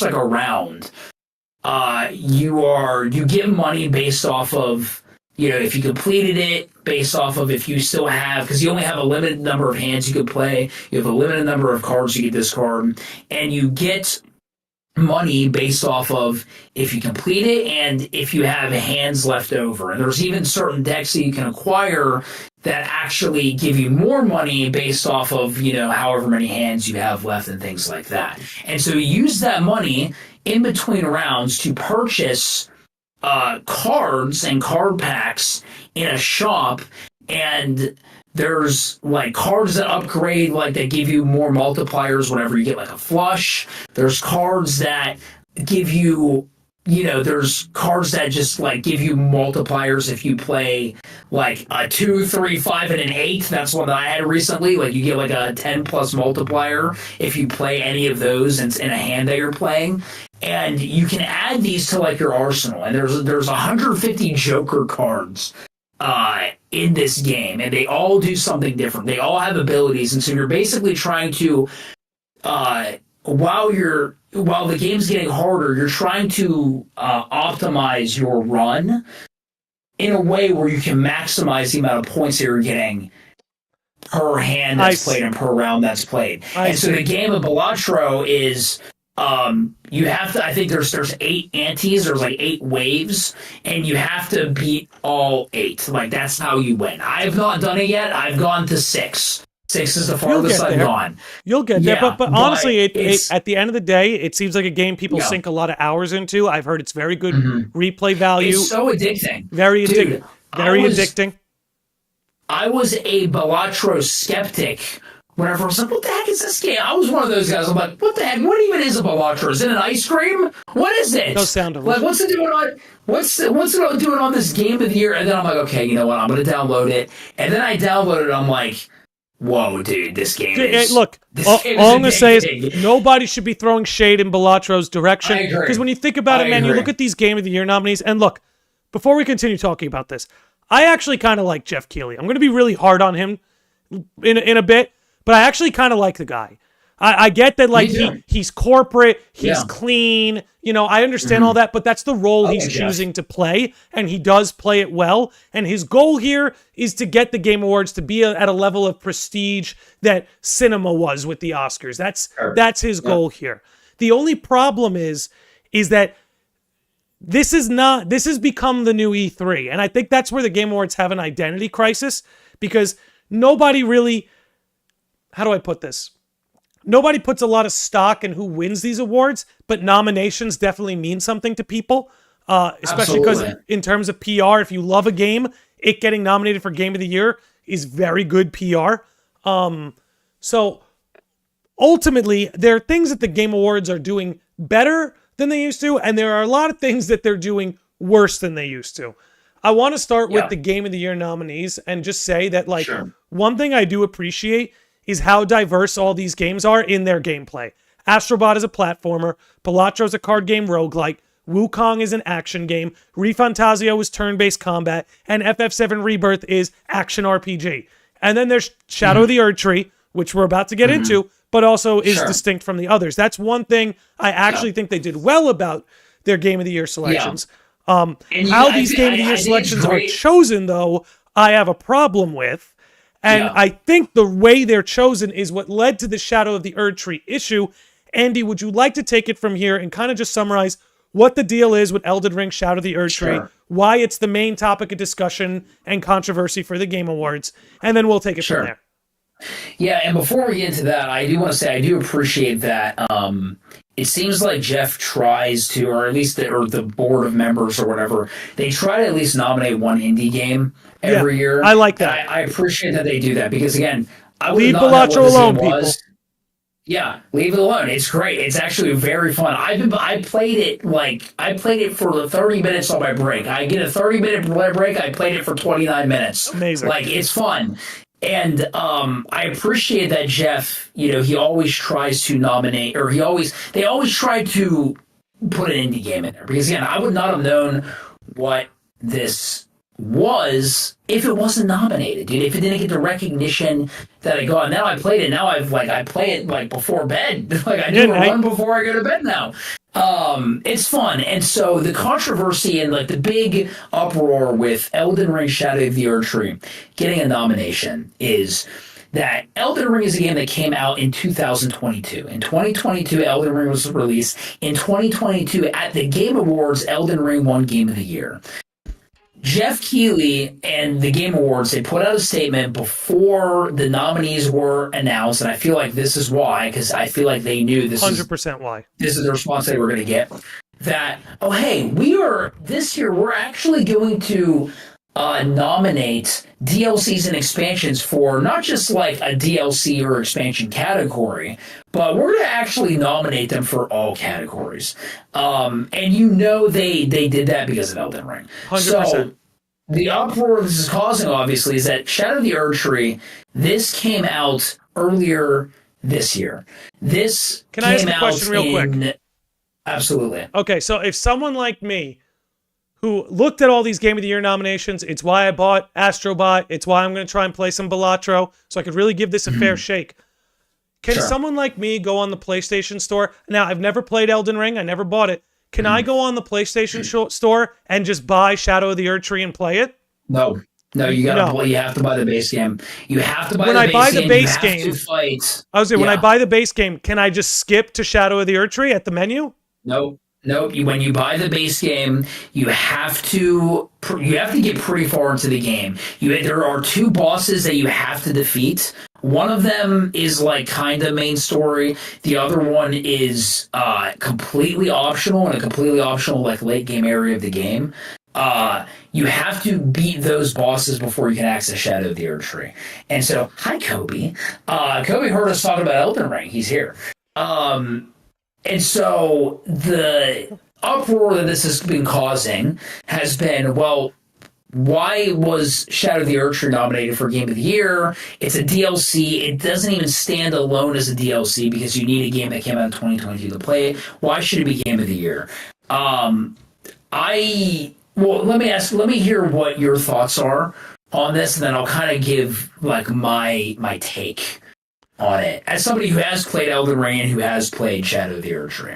Well, my take is this, and it kind of goes into what I was illustrating by asking you those questions. I don't think there's any excuse or any logical reason you can nominate a game for Game of the Year that I can't just buy right now at the store. You're telling me I have to buy a game from 2 years ago, progress to a certain point, and then I can play this Game of the Year? Sorry, that's not Game of the Year. That's a game from 2022 with extra steps, right? It's still attached to a 2022 game. So to me, it's like this might be a 2024 DLC, but it's to a 2022 game. Like, again, it'd be one thing if this was like a DLC expansion and I could go on the PlayStation Store, download that independently, and play it completely independently of Elden Ring. But that's not the case. You're going to make me buy the game from 2022 first, play through a great chunk of it, and then I can access this 2024 game? Sorry, that's not how this works. That's a 2022 game with a new feature added in 2024. Now, again, I think it would be amazing to have DLC of the year. You know, expansion of the year. Absolutely. I think that'd just be a great topic to have, and you'd have I think it might at its best force people to elevate what they put into a DLC, knowing that they can get good PR if they make something like Shadow of the Erd Tree, which, while I am talking it down right now, it is 35, 40 hours of gameplay. It does contain a whole game's worth of content within it. Yeah. Again, the problem is you can't access it as if it was a 2024 game. That's not, it just doesn't work that way. Yeah. But that's my piece if you want to keep going. Yeah, no, I agree with you because and here's my take on it, because I did play Shadow of the Erd Tree, and my thought process is this, right? It's like, and you even brought it up. Like, do I agree with Shadow of the Erd Tree being nominated for Game of the Year? No, I don't. It's a DLC. It does not stand alone on its own. And I don't think it should be there. I personally don't. I don't think it should be there. And that's not a statement on the quality of the game or the gameplay. Not at all. Yeah. And so here's where I'm going now, because I wonder if there's a couple things, right? Now, was this nominated just so that you could just glaze it, right? Was this just for some Elden glaze? Maybe.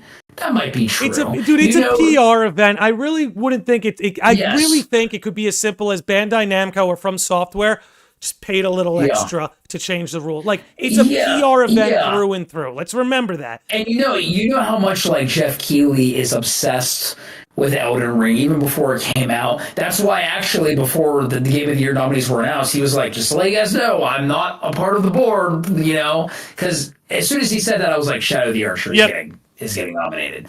But here's why. And again, I don't think it should be on here, but I can see why people would make the case for it, because if it was quality content of the year, then yes, but it's not quality content of the year, it's game of the year. I agree. And I think the reason why that it could be, the reason why it could have been put on here. I'm not going to tell you, I didn't sit in the room with these people whenever they were deciding, okay, what's going to be nominated for Game of the Year. So I don't know like what their thought process is. But this game, it's not like an 8 to 10, 15-hour DLC. This is like it's the length of a full-fledged Souls game. But it's an expansion, right? And it's, there's like new weapons, like new fighting styles, like there's all kinds of like new things in it, to where I wonder if because of that reason, that's why they were like, you know what? It's basically like Elden Ring 2. Let's nominate it. Do I agree with it? No, I don't agree with it, right? Because at the end of the day, it is still a DLC to a game that came out in 2022. Right. And again, it's not respecting, I guess I would say this, it doesn't respect the customer or consumer because, again, unlike all these other games, I could just go buy Astrobot, play it from scratch, easy, good. I can have the experience. I could do it in time for my episode. Good to go. Again, Shadow of the Erd Tree, it's like you got to play through it. Anyway, I'd just be repeating myself at this point. Let me ask you this. Yeah, go ahead. What would you have wanted to see on here if Shadow of the Erd Tree was not allowed to be on here? So my knee-jerk reaction was to feel like Stellar Blade got robbed. I still believe that. However, there are so many games. There are so many. This is my problem too. If this was a soft year for games, right? Not a lot of games came out, so we had to squeeze a DLC in to fluff out the year. I could almost understand that. What makes this particularly infuriating is that 2024 was a host of so many incredible games. Dude, from Tekken 8 to Dragon's Dogma 2 to Helldivers 2 to Stellar Blade, and I'm probably Persona 3 Reload got nothing. Persona 3 Reload, like the year was stacked. Like again, I think excuse me. As much as I'm a big Stellar Blade stan for this right now, as much as I would have loved to see Stellar Blade in there, if it was a Dragon's Dogma or a Helldivers 2 or something, or a Tekken 8, then I wouldn't have felt like Stellar Blade got robbed, because I'd be like, no, these are all quality games that have their own unique sort of perspective to them or their own unique gameplay to them. That's fine. But I think the reason this is causing such an uproar is because now anyone who is a huge fan of a Stellar Blade, a Tekken, a Helldivers, a Dragon's Dogma, now you feel robbed. Because there's something there that if we're playing by the rules of every other Game Awards that ever existed, that wouldn't be there. That's the other thing that's particularly egregious, is they literally changed the rules last minute to do that. And again, my particular frustration, and this goes bigger than the Game Awards, this goes to the outlets and a lot of gaming journalists too, because I truly believe the gap between journalist and gamer has never been wider. Stellar Blade is everything the gaming industry has been asking for, particularly that it was a game of AAA quality made by an incredibly small studio compared at scale. You know what I'm saying? A team of 300. Oh, we want new IPs. Here's your new IP, brand new IP. We want small indie studios to succeed. Here's a small studio from Korea ready to succeed. We want more female protagonists. Here's your female protagonist. She's incredibly charming and pretty. And we just, and for some reason, a lot of that was rejected, not by gamers, but by these outlets. And the reason I bring that up, this is not just a Stellar Blade problem, by the way. The reason I bring this up, Andy, I'm pulling up the other picture I sent you. I think this is it. Nope, not that one. Not that one. Oh, 1 second, gang. Let me make sure I actually have this ready to go. Perfect, this one.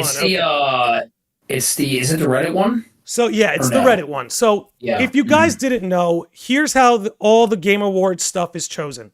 The vote is split into two parties. You have the gamers who vote democratically, and then you have outlets who are called the jury. The gamers carry 10% of the vote. The outlets carry 90% of the vote. Now, look, you can feel whatever way about that system you want. I personally think that system in itself is not the problem, even though I don't agree with it. I think having more of a balance between gamers and outlets is more necessary and appropriate. But what's particularly annoying is most of these outlets are not rooted in the gaming industry. So, like, for instance, I'm not fond of IGN or PC Gamer, but they have a place here, right? They have a place here, regardless of what you might feel about them.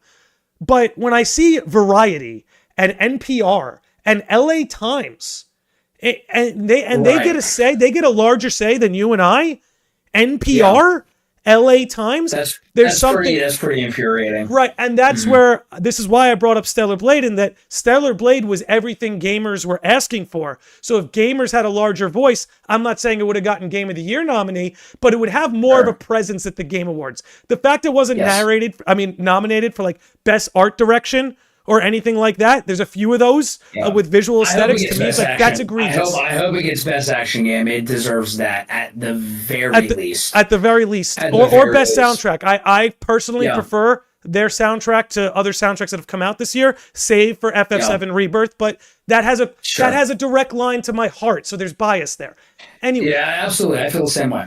Exactly. So when we turn to these outlets, it's like, they don't know what gamers have been asking for. They don't know what was really a hit this year. They don't know what people want to the same degree that gamers do. And again, I'm not coming at the game rants or the PC gamers or the Polygons or the IGNs. If you're a gaming outlet and you've been in business for years, regardless of what anyone's opinion, that's fine, in my opinion. They're good here. Yeah, and they could have even just not saying they all did this, but like they could just easily Google like sales and reviews and stuff. Like Black Myth Wukong sold exceptionally well, and it's like, and to be honest, like I do believe that game deserves a nomination on there.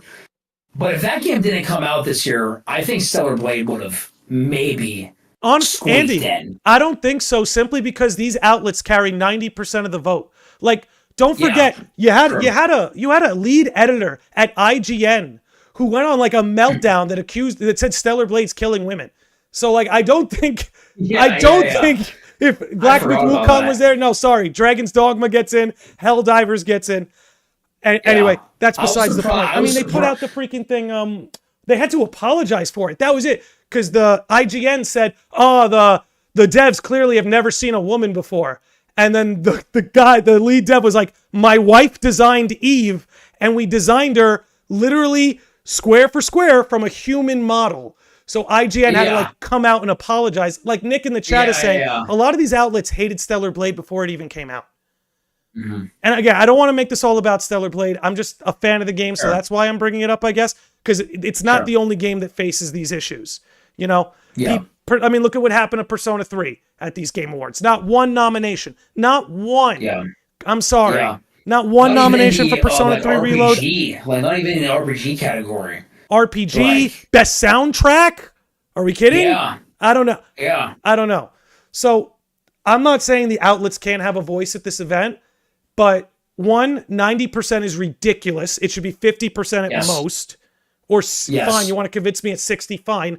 And 2, all these outlets have to be gaming specific. No questions asked. Like there's even podcasts on here. Yeah. Podcasts. What are we doing? Well, okay, if we're going that far, why isn't Maximilian Dude on there? Yeah. If we're gonna do this, put Lady Lodge on there. Put him on there. Don't pump my ego now, but like, why? You know, why aren't some? No, I agree. You know what I'm saying? Like, if you're gonna go down this road, okay, but like, instead of Variety, put Maximilian Dude. Yeah, somebody like that. Even like group of influencers, right? You know, get them like together or just have them like put in their votes, because like, and I think, you know, this is why I cannot watch reviews very much from like IGN or even Game Rant. They're fake. Like, I can't watch them. I always go to YouTubers, to content creators, because I know they're going to tell me how it is, right? I know they are not going to, you know, they're not going to fluff it up or whatever. Like, I know where they're going to, you know, pick out the most nitpicky thing that they didn't like about it and make it like the entire title of the video. Like, I know that I'm going to get what I'm going to get with most of these influencers, channels out there and things like that. And I personally, if I had the time, I would do more reviews, because I feel like I don't know. I feel like for the most part, I'm pretty unbiased about things. And when I am biased, I let you guys know. Or I let people know, like, hey, I'm just letting you know, like, I'm biased, I am biased for a reason, but I'm biased, like, I cannot, I very rarely watch an IGN review video anymore or anything. Like, unless it's like, oh, like, here's like all 900 million Korok seeds in Tears of the Kingdom. We had one dude from IGN spend an entire year of his life doing it. Here you go. Mm-hmm. Maybe I'll watch that if I was into that. But like, yeah, that ship has sailed. I agree with you, dude. There should be more gaming outlets on here. Like Noct Flugel. Well, actually, I got two chats that you should know. Bambina says she used to love the Andy reviews back in the day. And now Noct Flugel pointed out they're all Western outlets. So not the biggest fan of JRPGs. Like, okay, okay, for instance, think about that, right? So yeah, the game the nominees, right? Like 3 are from Japan, one's from Korea, one's from China, but it's all Western outlets. Yeah. I'm not right. Like there's going to be a little bit. Anyway, that's besides the point. Here's, I guess, what else I would throw in. This image we're looking at that shows you who the jury was, this used to be on the Game Awards website. But when people took issue with what they saw, they've now taken this off the website. No way. Which, that to me is the most egregious thing. Because, like, okay, now you're not even transparent. Like, when you were transparent and saying, hey, this is how this is all decided, I can at least go, well, at least you're being honest with us. You're letting us know how this is chosen. But when now you hide this and you're not letting people see who the jury is, dude, you guys are just picking who you want to win, like behind closed doors. Yes, you know what I'm saying. I like what Shadowflare said. I agree with this. There should be at least like 3 Gamer's Choice categories if that's the case, right? Like we only have just a normal, like a regular like Gamer's Choice. Like man, let them vote on. Let us vote on best. I don't know, like soundtrack or something. I don't know. In my opinion, like, the gamers should vote on everything. Yeah. The gamers should vote on everything. And I understand people are like, well, then people could just make multiple accounts and keep signing up. There's such an easy way around this. Yeah. I'm not even kidding. Some people may not like this, but this is how you keep people from spamming. You have to pay like $1 for your voting license. And that way, if you make multiple accounts, that $1 is going to be attached to the same card or the same name on the cards so that you can't get around that. So you can easily, with an Excel sheet, with an Excel sheet and a keyboard command, you can eliminate all the duplicates on payment. So you do something like that where it's like, hey, you want to be a part of this event? You pay $1 to get your voting license. The $1 goes towards the event, right? It can go towards flying a dev out from Korea or Japan or something, right? And that way, gamers just choose, and anyone who genuinely cares to have a voice will take part in it. But at the end of the day, they put all these outlets here, right? But it's still just one person making the decision behind that outlet at the end of the day. Sure. And that might go per category, right? But like, we've seen these reviews.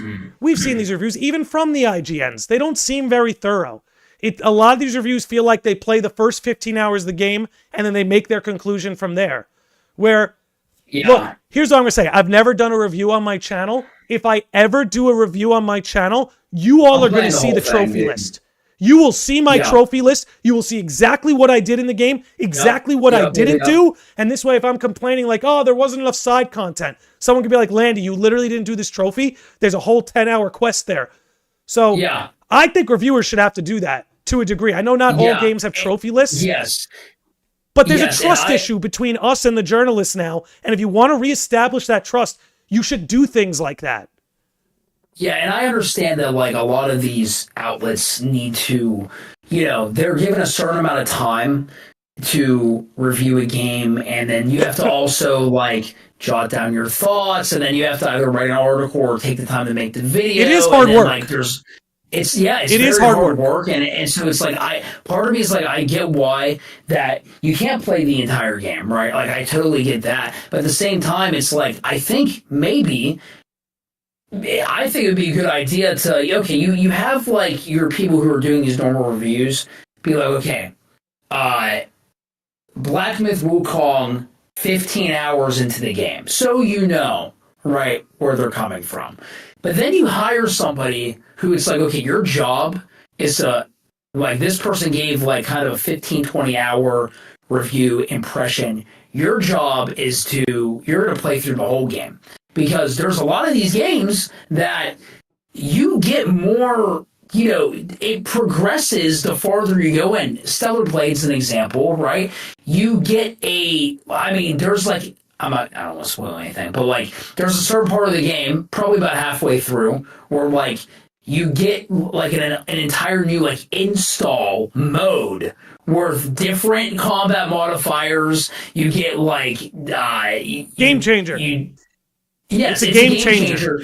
You don't get that until like halfway through. So it's like if you review the game before that and you're just like, well, like there really wasn't any change to the combat, like it was pretty much the same throughout. It's like, wait a minute. But you didn't get to this point in the game. I'm also with Black Myth Wukong, it was with, there's not enough women representation, diversity. I'm like, brother, it's a game coming out of China. Don't tell me about diversity, one. And two, you didn't get to chapter 4. Because that's where all the ladies show up. That's the Spider Queen. I saw a lot of the Spider Queen going around. And so that's what drives me nuts. It's like, I get that they have a job to do. I get that they only have a certain amount of time to get out the review and move on to the next thing, because, it's just how these outlets work. It's how these companies work. But I think you should have some people dedicated to, like, actually going through, like, entire games in its entirety. And, like... You want to know what I would do? You want to know what I would do? Sure, if I was CEO of IGN tomorrow, you want to know what I would do? I would pay an Andy Brew. I'd be like, here's what you're going to do, Andy. You're going to play Black Myth Wukong. You're going to stream the whole thing, and you're going to talk about it as you're playing it. And then we'll put your playthrough up. I would do it for free. Yeah. I would do it for free. I actually did do it for free, now that I think about it. What the heck? I did do it for people free. Are doing that's the other thing, Andy, is there are people doing things for free that go into more depth than people getting paid. So this is my other thing, and this might be controversial, but it's like, what if the reviewer sucked at the game? What if the reviewer sucked at the game? Kingdom Hearts 3 Remind DLC. I'm so glad. I was about to bring that up. I have two examples. There was an outlet that did a review for Remind, and all they talked about was the campaign. Atrocious. The limit cut is the meat and potatoes of that DLC when it comes to gameplay. And they gave it like a 4 out of 10 from what I remember, and it was like, I remember like I think they tried limit cut and they were like, oh, it's like too difficult. It's too difficult. I'll tell you why. I'll tell you freaking why. I ain't even gonna drop a name. I'm a gentleman. I'm not dropping a name. I watched a very big streamer play KH3 Remind, and I watched them whine and whine and whine that the limit cut bosses were too hard and that you don't get enough time to travel across the arena and get to the guy. And the whole chat had to be like, dude, air step. And he's like, what's air step? And it's like, you put out a review for the game. What do you mean, what's air step? You are literally required to air step in the first world of the game to even finish the world. Like, you literally, what did you do when you got to the Caribbean? Did you swim to your ship? Did you, no, you air step to your ship. Like, did you fly? Maybe you flew. But that's the thing. They only saw air step as a platforming mechanic. They didn't see it as a... Ultimately, that's kind of the issue, right? Is that unless someone is showing you their gameplay, or unless they show you something like a trophy list, you don't know how good they were at the game. You don't know if they understood the mechanics. You don't know. You're just taking their word for it. So I don't know. We got a super chat from Josh C. He says, I'm even watching the event. I can get a recap of the event. Oh, I think you're trying to say I'm not even going to watch the event. I can get a recap of the event from content creators like yourself and save myself from supporting the farce that is the Game Awards. Yeah, I recommend that, guys. Just watch me. Just watch me. You don't got to watch Jeff. Watch me. Okay? Watch me. No, Josh, I'm with you, man. Look, there's a part of me that's like wondering if I should quote unquote tune out. The thing is like... Well, here's the thing. You take it, Andy. You take it. I was going to say, because, like, for me, it's not even... I could care... Maybe, like, in 2019 and 2020, I cared about Game of the Year winners and things like that.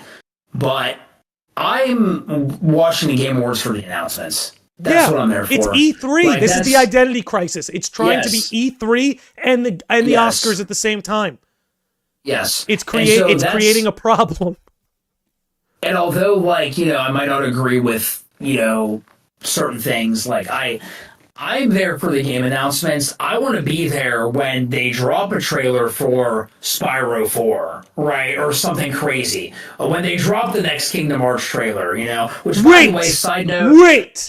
Did you just say Kingdom Hearts at the Game Awards, Andy?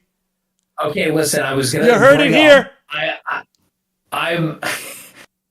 I love that... I love the whole bit with Jeff right now. Me too. Messing with it's my favorite messing thing with the about Kingdom it. Hearts fan base.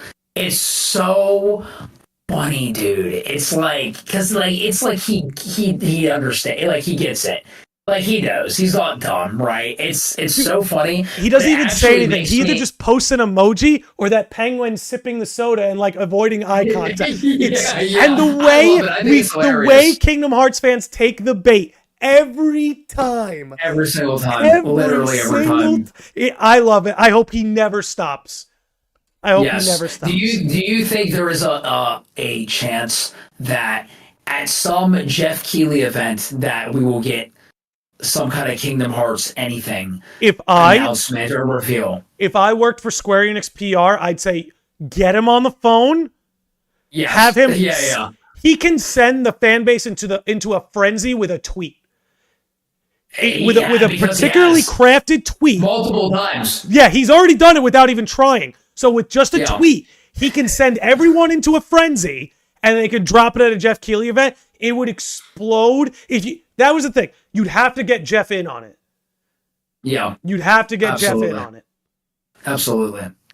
But yeah, I agree. I'm just waiting for the next body language expert to tell me they know he's lying when he says don't expect Kingdom Hearts. So all you body language experts, that worked out so well the last time. Yeah. I can't wait for everyone to be like, bro, he scratched his nose, bro. He's trying. Anyway, I hope he keeps it up. I know. I can be really hard on the Game Awards. I will continue to be hard on them because I want it to be an event for gamers, not an event for corporate outlets. And I agree. I'm not going to say it's not. I think there's like a tug of war going on because the last couple years, I do feel like the Game Awards have been in some ways getting better. Right? Like the last year or two was a little bit less Hollywood, a little bit more dev, a little bit less like I don't even know what to say. It was just more focused. It was just more focused on trailers and stuff like that. Like it even understands that and this is kind of what I liked about last year. Some people didn't like this, but I liked that last year it knew what it was. It knows we're all there for the trailers. So when it comes to the awards, it's like move it. Now, I don't think you should say wrap it up to a developer in the middle of their speech, but overall constructing the event about like, hey, let's keep the awards moving because people are here for the trailers. And Jeff knows that. We know that. Chat knows that. My dog knows that. We're all here for the trailers. And the awards are a fun thing to do along the way. And you know what? Maybe, what's his name? Chris Judge? Maybe let him go on another 10-minute speech. Like, yeah, let him sell. What was Steam Decks? He had to have given out like 200 Steam Decks or something with his speech. Hell, that's probably they probably got a call from Steam or like, dude, like this guy's gonna make us broke. Like you need to tell him to stop. Like right now. The best part of that speech, this will always be such a legendary moment for the Game Awards. The best part of that speech is when they put on the music to try to signal him like you gotta go. And he took it as like, oh no, I'm gonna like do my speech to the music now. And like when the music, I was like, this is so funny. I was like, this is so they're trying to get him off the stage, but it's like he's the mud monster. The more mud you throw, the bigger he gets. It was And then he had that guy Matan, was that last year, where he was like, I want to nominate Bill Clinton.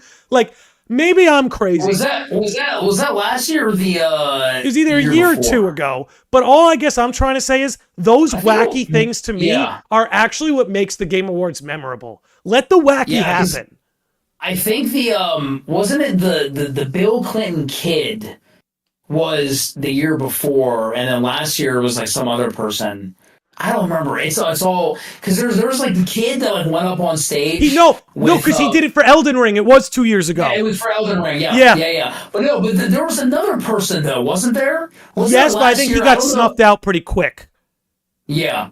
He like went on and he said something about like Bill Clinton and it, like, I don't know. That was the Elden Ring guy. That was the first guy. No, I thought there was another one. Wasn't there another one last year?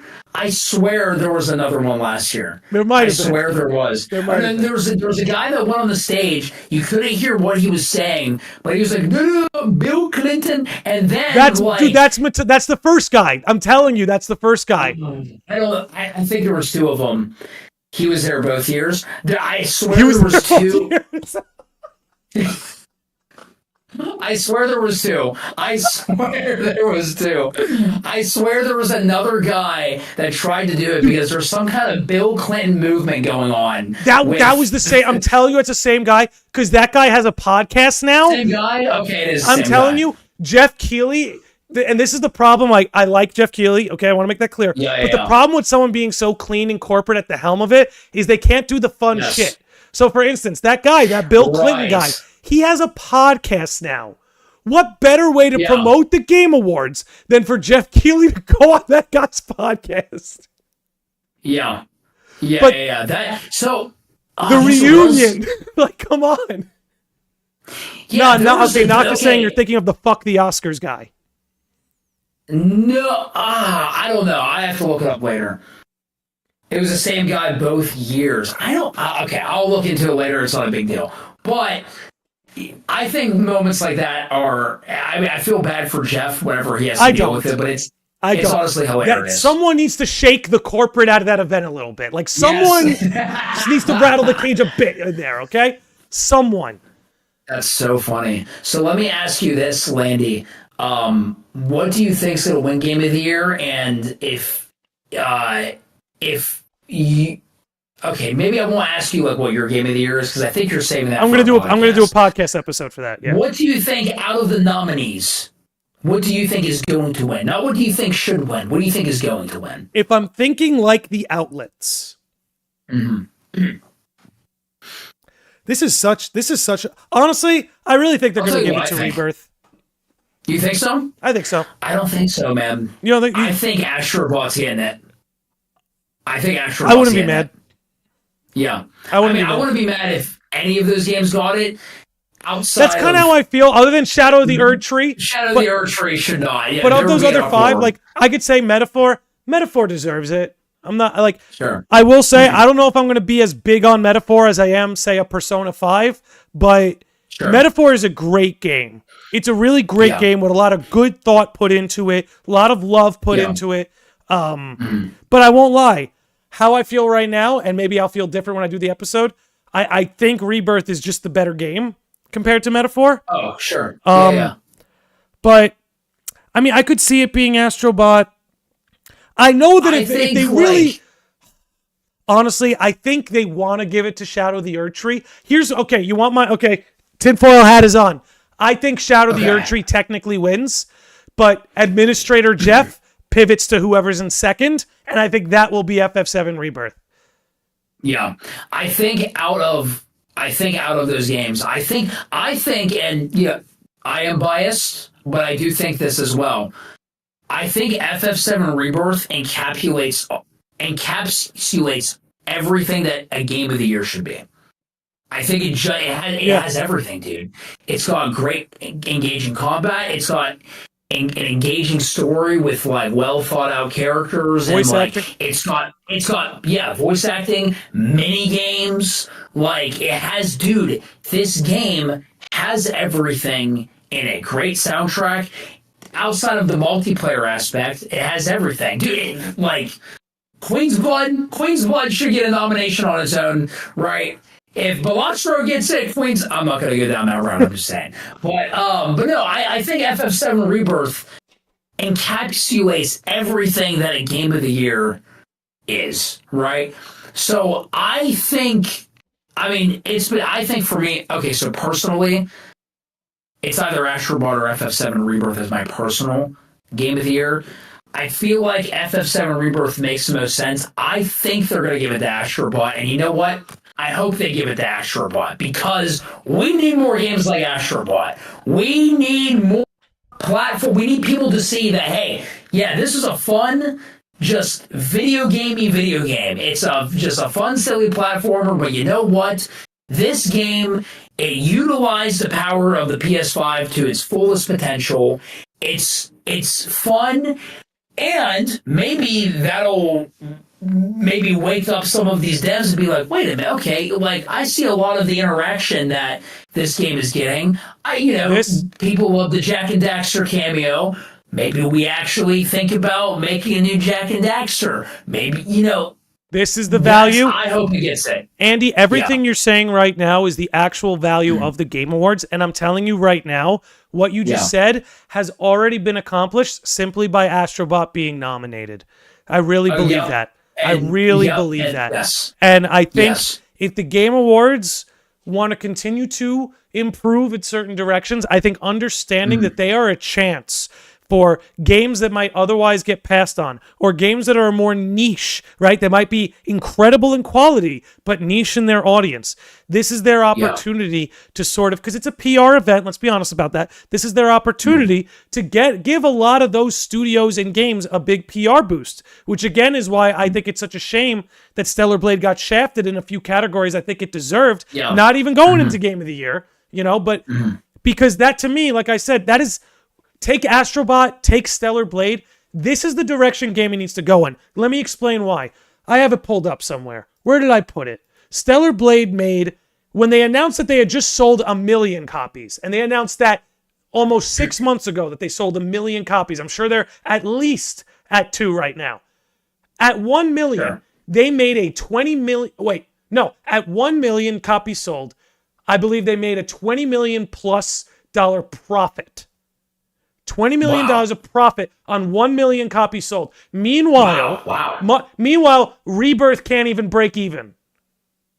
Don't get me wrong. I love Rebirth. It's probably my game of the year. But if we're talking about what's good for this industry, the directions that Astrobot and Stellar Blade took are way healthier for the industry. And new, at least in the case of Stellar Blade, fresh new IP. I don't know much about the Astrobot studio, but I know they're both smaller studios compared to these other big players. Do you know how many people develop Astrobot? How many? I think it's like between 60 to 80. This is what I'm talking about right here. Like that. To me, that's what we need to talk about. Because again, there have been so many layoffs and lots of problems, stocks plummeting, the industry's on fire, especially in the West. But promoting these small studios that I thought we were supposed to be elevating, promoting that and being like, look, get rid of the bloat in this industry, because there's bloat. There's no reason a Final Fantasy game like, say, 16 or Rebirth can sell between 3 to 5 million copies since we last heard. Again, I'm sure those continue to climb. But 16 and Rebirth both sold between 3 and 5 million copies. And Square is at a negative in console sales. Right. There's a problem there. So it's like, even if Square Enix and Rebirth wins Game of the Year, there's a story there not being told in that what they created is unsustainable. Yeah. Whereas in Astrobot and Stellar Blade, what they created is incredibly sustainable. And I think that in particular needs to be promoted, talked about, because we all want a healthy industry, and we're tired of games being so bloated, taking 6-7 years to develop. Again, I think I'm just kind of ranting at this point and repeating myself, but ultimately... No, but you are voicing exactly like what most of us are thinking, right? Because now, dude, back in the day, dude, you would have video games in a trilogy release year 1999, 2000, 2001, and granted, technology is not where it was then is not where it's at now, but it's dude, we are waiting. It's bloated. It has been almost 6 years since Kingdom Hearts 3 released. It's Like, I want to actually, think about that. I want to move away from that because the problem with Kingdom Sure. Hearts is all the licensing. That always holds the Yeah, games up. true, So you true, can't really true. compare it to others. Fair. Totally Here's fair. an idea, Andy. Remake to Rebirth was 4 years, and that was with Yeah. reusing assets. FF7 to Right, FF8 right. was 1 year. FF8 to Yes. FF9 was 1 year. Brand new 1 assets year. built from the ground up, right? So ultimately, I think what you're kind of getting at, technology's advanced. We're not asking for games to come out 1 year after the other, but something has to give a little bit. Something has to give because these IPs are going to have trouble surviving if they can only drop one game every half decade. There's a reason both Avengers movies came out 1 year after the other, right? Because you're only going to stay in the zeitgeist for so long before you're reset again, Yep. So I think that's something that should be called attention to. We were kind of talking about it with Yoko Taro and all the middlemen getting in his way and stuff like that. And, I don't know where I'm quite going with this. I think all I'm just trying to say is whether it's a Balatro, whether it's a Black Myth Wukong, whether it's a Stellar Blade, whether it's a Astrobot, I think good business practices should be rewarded and talked about. Agreed. Because you know what? Yeah. Everyone who worked for at Black Myth Wukong, they don't got to worry about their jobs tomorrow. They don't, No. And in an industry plagued with layoffs, we need to start looking at look, Capcom is hiring, right? Capcom's hiring. This company's hiring. Shift Up is getting bigger. Okay, why? What are they doing? And what should we be promoting in this industry so that everyone can be hiring? And on the opposite end, why are some of these other companies now shutting down? Right. Thank goodness, dude. Toys for Bob, they went independent right before all these crazy layoffs happened because they would have been done, dude, if they didn't do that. And it's too bloated, dude. And so it's how what's going on here? Do we really need to spend millions and millions of dollars on super hyper realistic graphics, or should we just make a fun video game?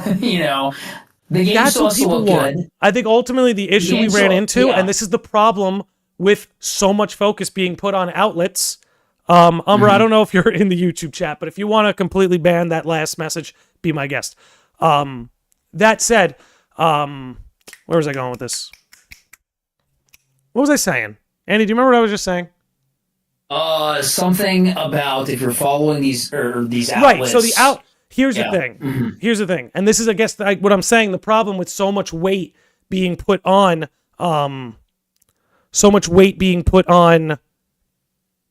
cinematics, right, and graphics, and all of this sort of cinematic production that's come to gaming, is that ultimately, don't get me wrong, man, I like good graphics, but I never needed anything beyond what the Xbox 360 and PS3 offered, right?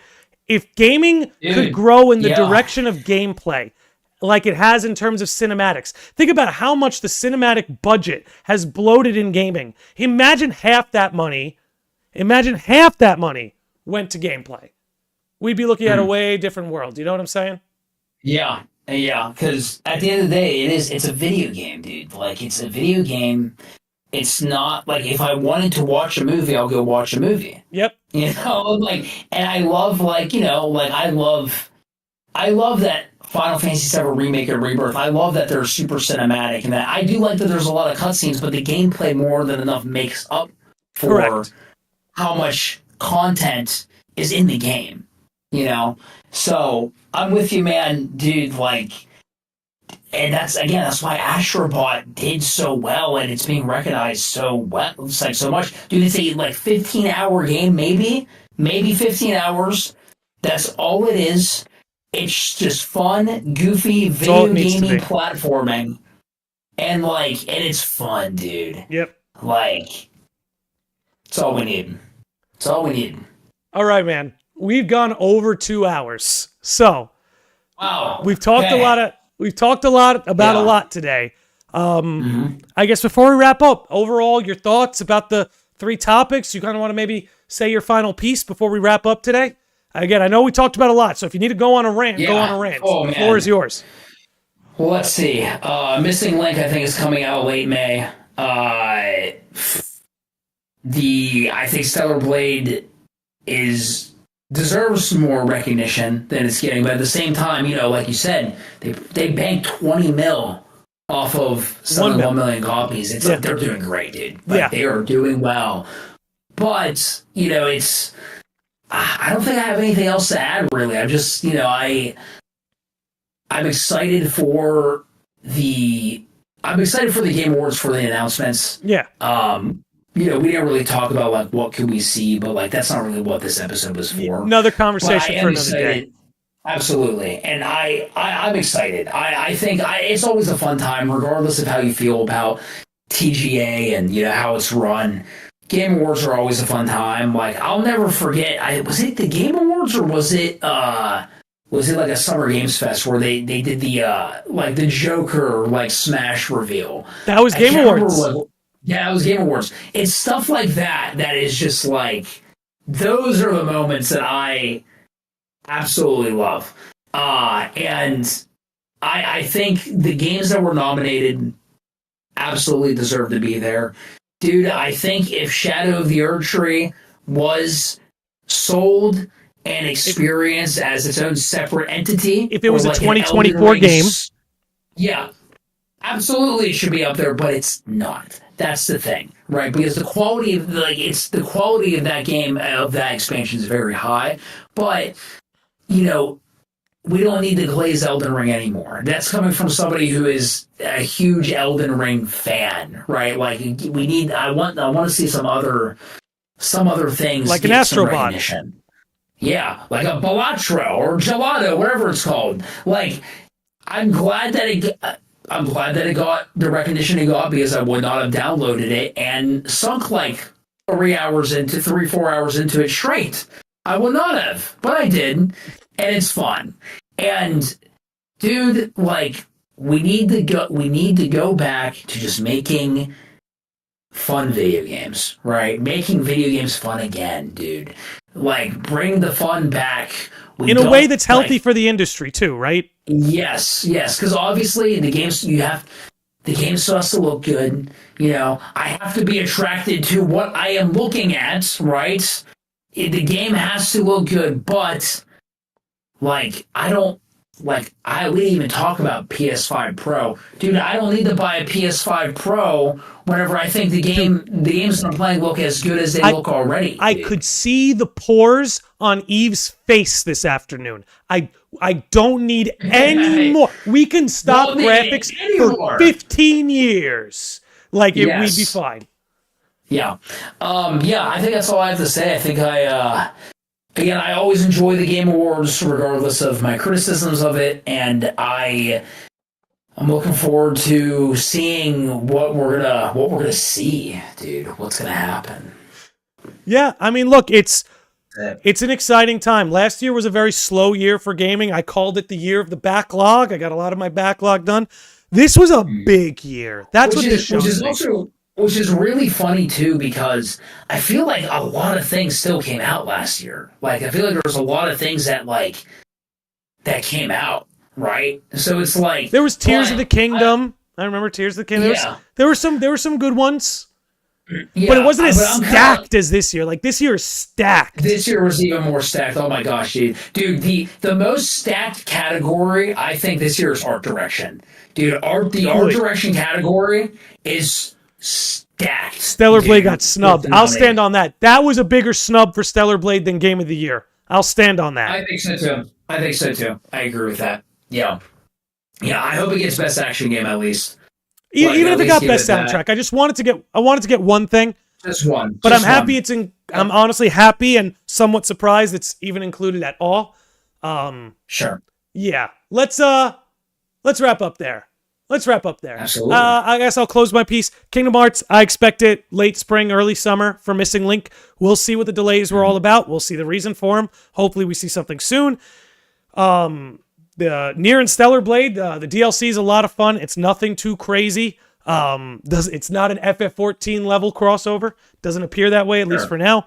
But the DLC is fun. It's good to see Emil. Always good to see those characters. Highly recommend Stellar Blade to anyone who likes action games. And as far as the Game Awards go, Shadow of the Erdtree aside, I just hope that the committee that ultimately chooses these winners and nominees continues to move in a direction closer to gamers and away from outlets, and that if they continue to work with outlets, just be transparent about it. Don't remove the page from your website just because some people on Twitter were upset with you.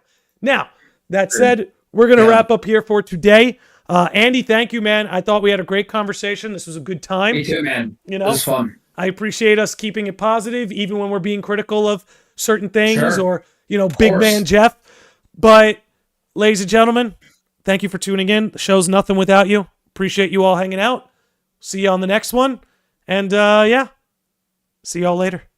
Peace out. Peace. And thanks for hanging out. And Umbra, thanks for modding, and thanks for knocking that guy out of the chat. I do appreciate it. Best mod in the game, ladies and gentlemen. And with that, I bid